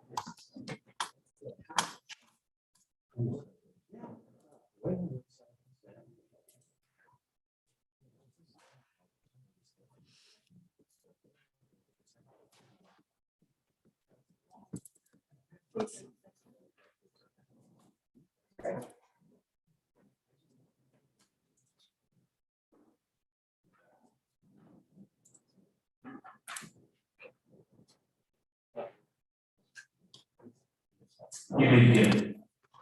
Actually, we're gonna wait for the PowerPoint to start. Sorry about that. Oh, he is back. It's yours. Let me know when the next slide. And I You can- kind of hear me just say, we have a headers for each one, and I'll just skate through the longer. Okay.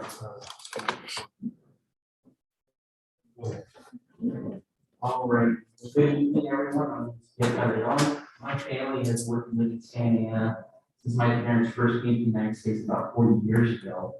I'm here tonight because not only am I an alum of the All American Boys Chorus, but I have the honor of having worked on their staff since 2006. And right now, my capacity is as their marketing development director. The AABC is a core member of the Santa Ana community. We have collaborated with a number of Santa Ana institutions, including Big Brothers and Big Sisters, Orange County High School of the Arts, and the Santa Ana Unified School District.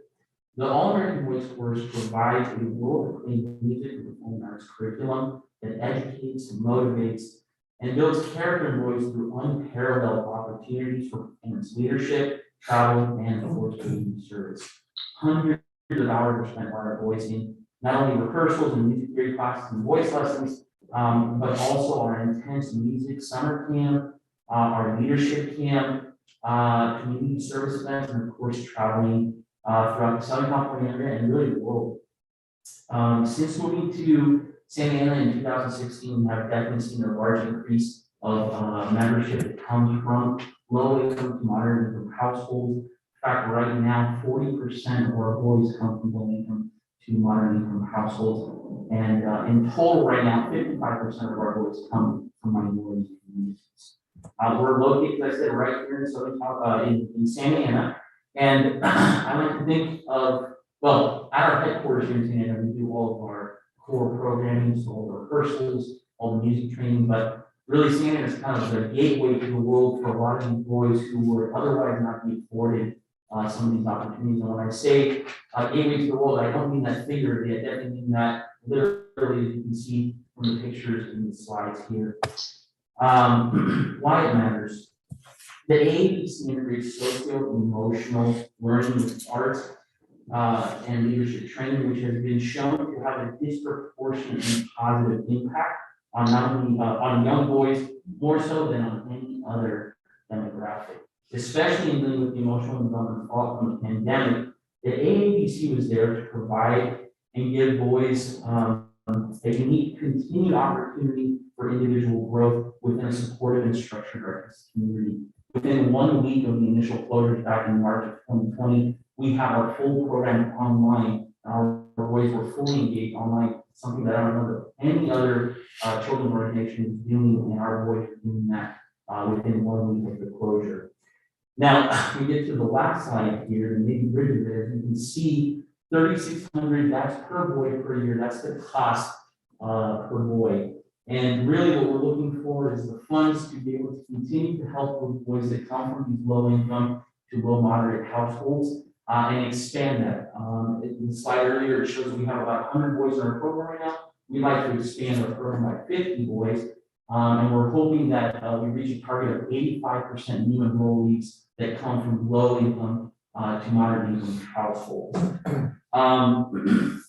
Of course, that funding will help and make it possible for kids to participate in international concert tours, CD and music video recordings, TV appearances, and so many of the incredible one-off opportunities that the chorus has been able to afford so many of our boys in the past. Most recently, we did a Charlie Brown holiday special with Pentatonics. The boys got to meet Terry Crews through the America's Got Talent audition. A couple years ago, I can believe I was standing in Capitol Records out in LA in the same room that Frank Sinatra recorded some of his classic albums with some of our boys.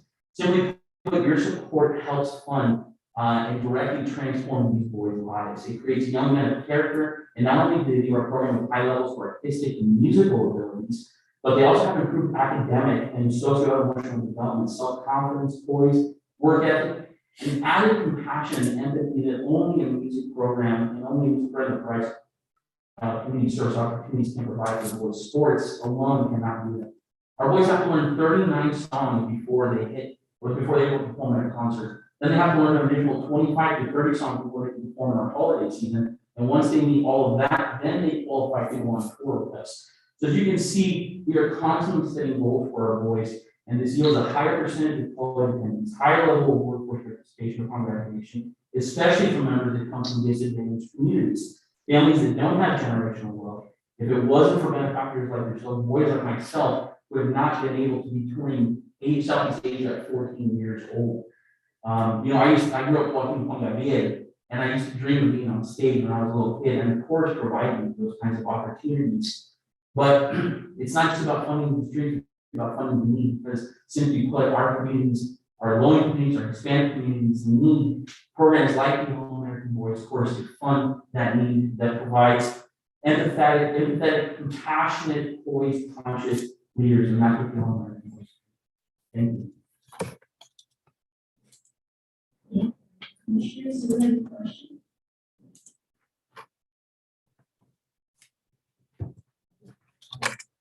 You guys moved to no, we moved to the city of Santa Ana in 2016. We leased some space from the Big Brother Big Sister building that's over on Edinger, across the street from Home Depot near the 35. Yeah, we're right now.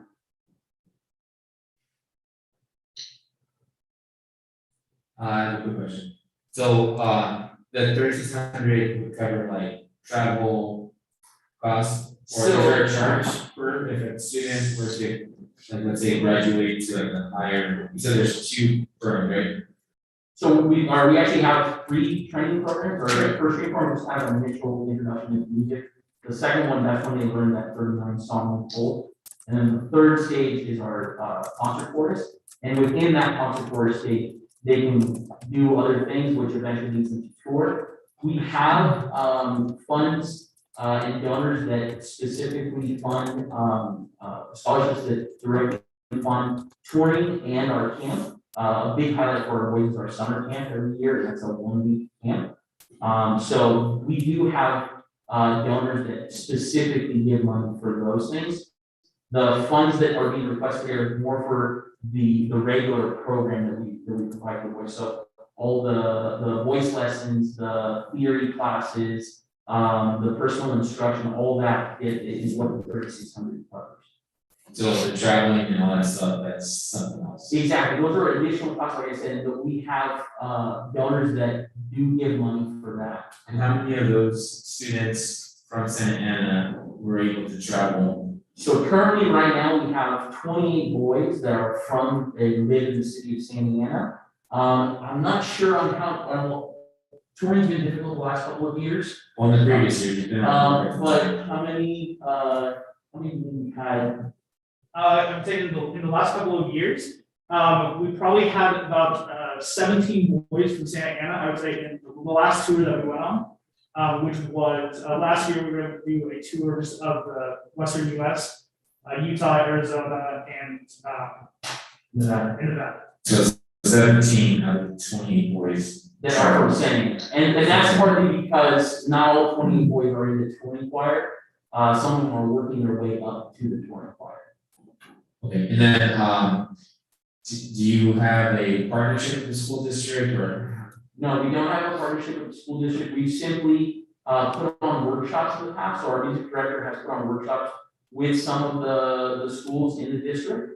But there's no like ongoing like contract or anything like that. Okay, and then just if you come back, I have an additional question that I'm not ready for that question, see how, the action is shared.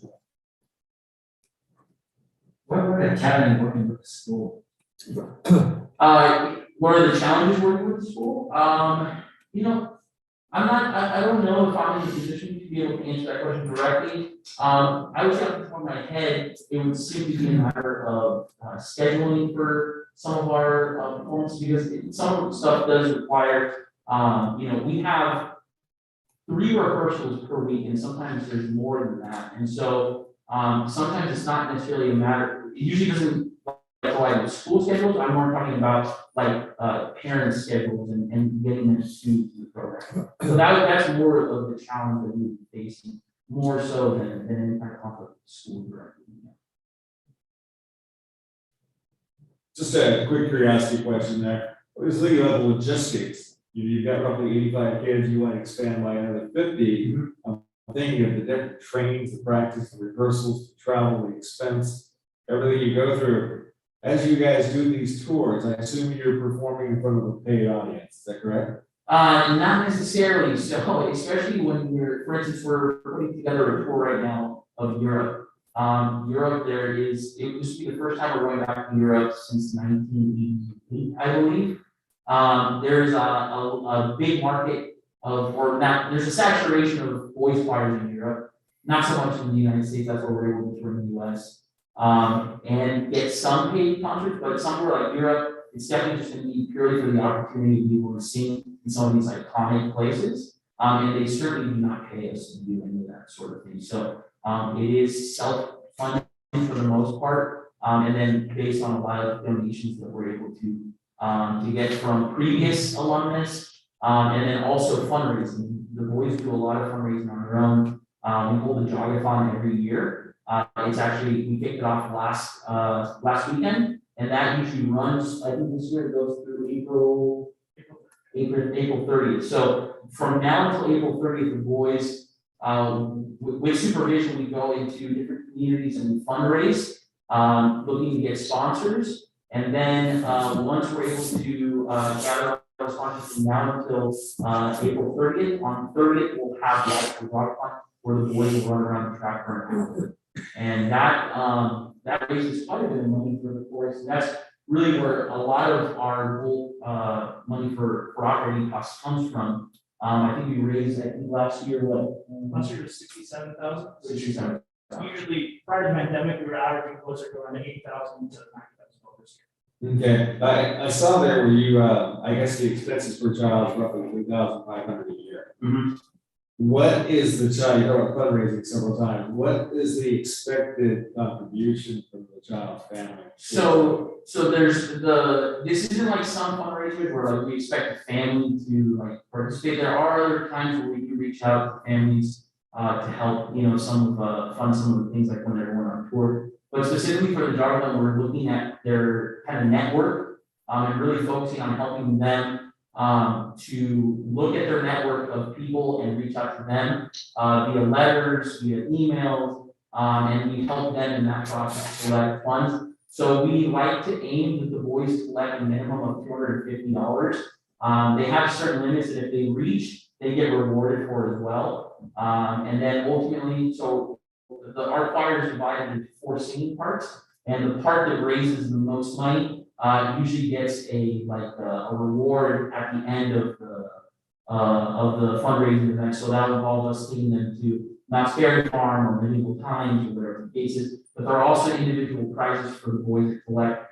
money that goes to their scholarship or their education outside of the course, like, you know, for future like college and stuff like that.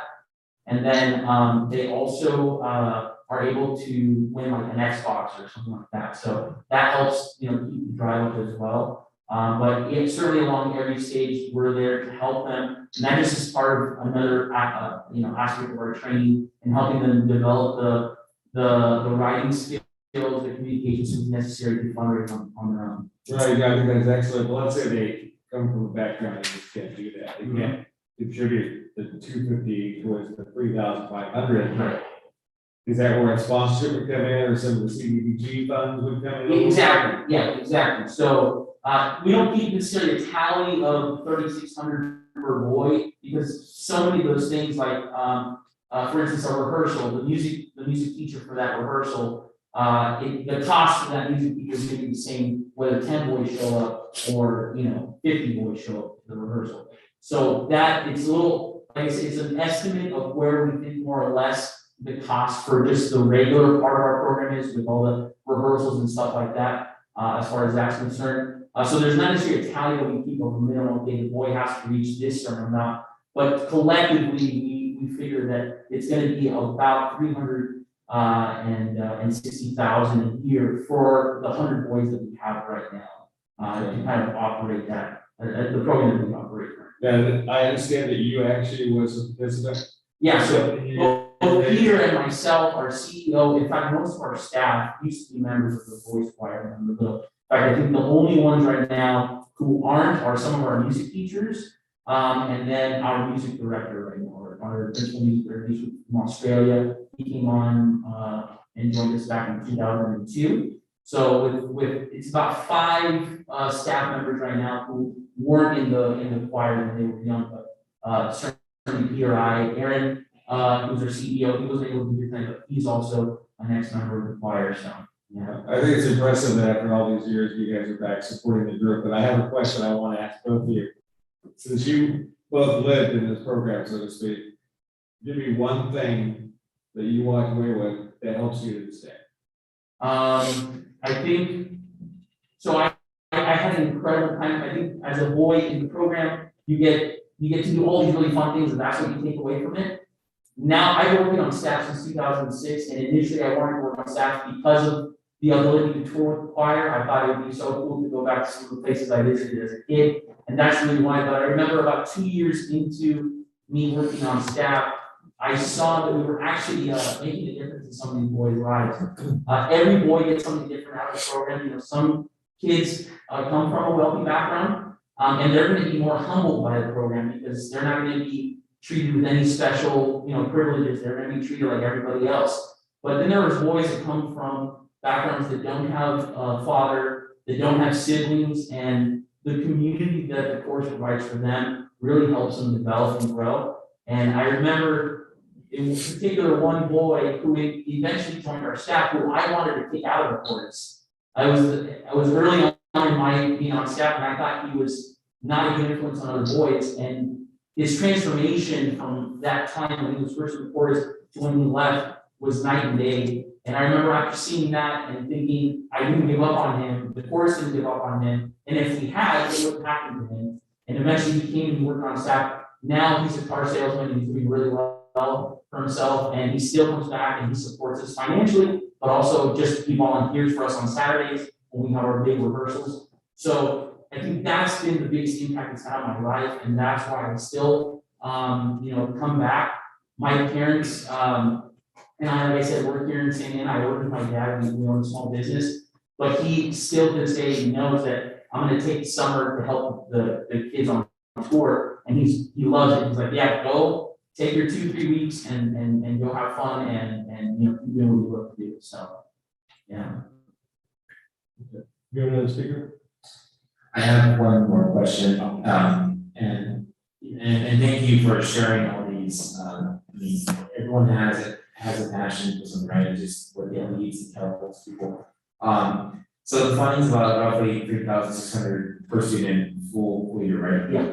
But if you were to do like a booster or a fundraiser, what happens to that money? Where does that go? Are you fully funding these kids, or are you still expecting them to? No, I mean, for quite a few years, we were running into the red, and we were actually having to borrow money to keep the program alive. So it was really, thankfully, because of like the PPP and some of these other initiatives that came out during the pandemic, we've been kind of able to get back into the black a little bit, but certainly right now we're nowhere close to being fully self-sufficient without donations. Is it just that I want to keep it short? Yeah. Are you going to be requiring students to fundraise? The fundraising will continue because we have right now one of our biggest expenses that we didn't even mention tonight is our bus and our truck no longer meet California emission standards, and we have to now look for alternative ways to move around, not just on tour, but even just here locally when we're trying to get to our performances. So. And it's a 2-year funding source, so it's important that we're right. This year you're going to get help from, if you don't know, next year you're going to get that same help from the BP stuff and so on and so forth. Exactly. So that's why the fundraising efforts are full steam ahead. And we have that, and then we have another big fundraiser in fall, which is our fall gala. And that's also been a little bit down from what it usually is, simply because of COVID, and attendance has been down because of that. So we're hoping as looks like we're moving out of this pandemic, we're going to be able to get back to the levels that we were at. But in curiosity, my little niece is dance, and one thing that parents forget is that there's so much costumes and stuff like that. Are they required to take off shirts or pants? So if you saw some of the pictures, they all wear red rehearsal shirts or blue, white, depending on the level that they're at. And that's like pretty much one time we have a big donation bin from past members. And so if boys can't afford a shirt or they need an extra short to get a shirt, we give those to the boys, and then we wash them again if they return or whatever. So we have that for them. As far as costs that are expected from right, as far as and because boys grow at such random rates, like I said, we have a big collection of donated shirts that we give to the boys. That's the biggest constant uniform cost. Touring, part of the cost when we go on tour involves whatever we're going to wear on tour, which is usually blue slacks The red blazers that you saw in some of the performances, those are washed every like season, and assigned to one boy. So the boys aren't actually paying for that. We own those blazers. So that's the most expensive part of the uniform that they wear. And we're just constantly using those. In fact, I think we've been using the blazers for 25 years. So some of the boys now wore the blazers that I was wearing. So Great, and I think Steve Staff would love to hear a little preview of what. You talk about leadership and development. you want to hear that? I have Commissioner Afusia has a question. Go ahead, Commissioner Afusia, go ahead. Yes, thank you, gentlemen, for coming in. I just got it's more of a curious question. How many of those boys are Santa Ana residents? So right now, 28 of our boys are Santa Ana residents, and our total membership right now is 100. Oh, thank you. Yep. I think we'd still like to hear somebody singing to go live. Yeah, putting in our fire real quick.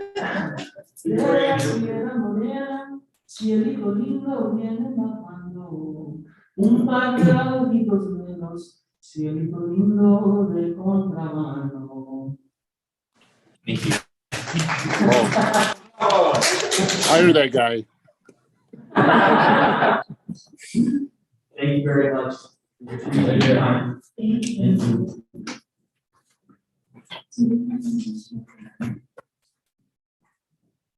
Do you need parking validation? Oh, I don't need your ticket. I just need, how many do you need? we have 3. 3? Okay. Yeah. Thank you so much. You're welcome. Have a good night.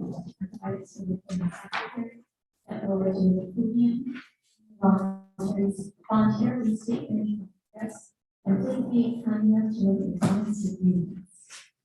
Are there any written communications? No.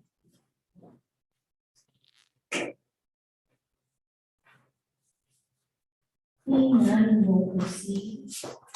Commissioners, do you have any questions of the staff or those who have commented? Just wanted to thank the staff for organizing this and being so courteous to provide this meal these 2 sessions we've had. So thank you so much.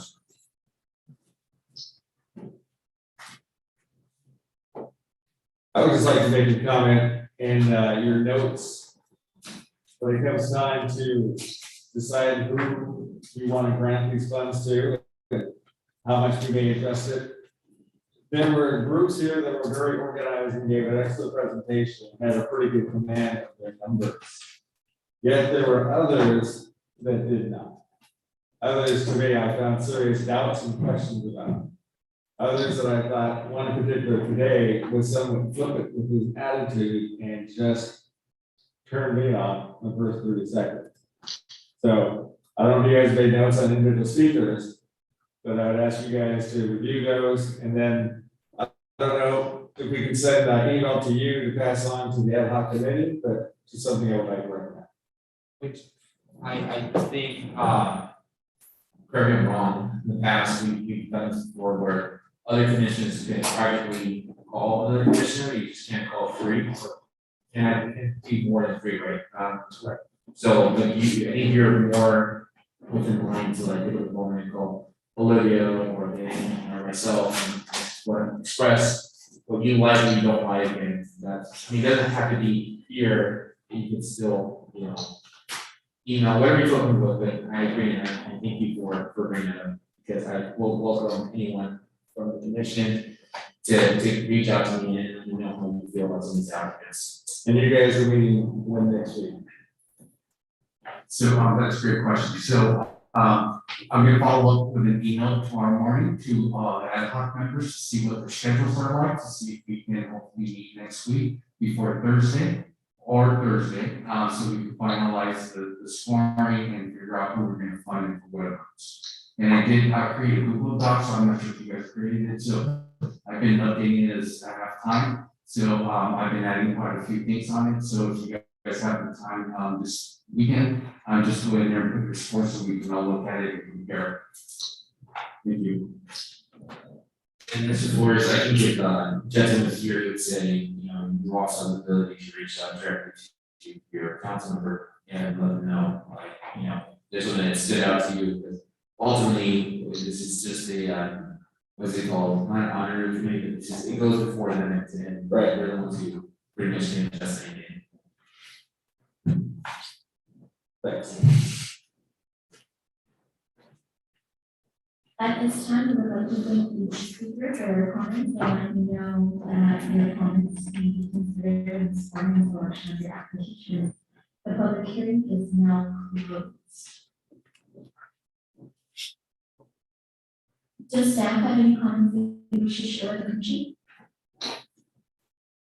Just to say thank you to everybody. It was a long night and we heard 34, almost 34 nonprofits organizations that submitted applications. So we want to thank you for your participation and your patience and all of your amazing questions that you asked. And hopefully you got some information to make informed decisions of who you're going to fund for the next 2 years. So thank you. Does the commission have any other comments they wish to share?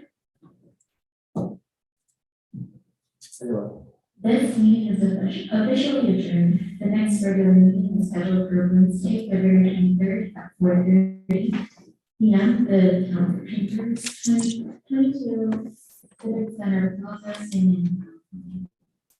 Thank you. Good night. That's it, right? Hey, this is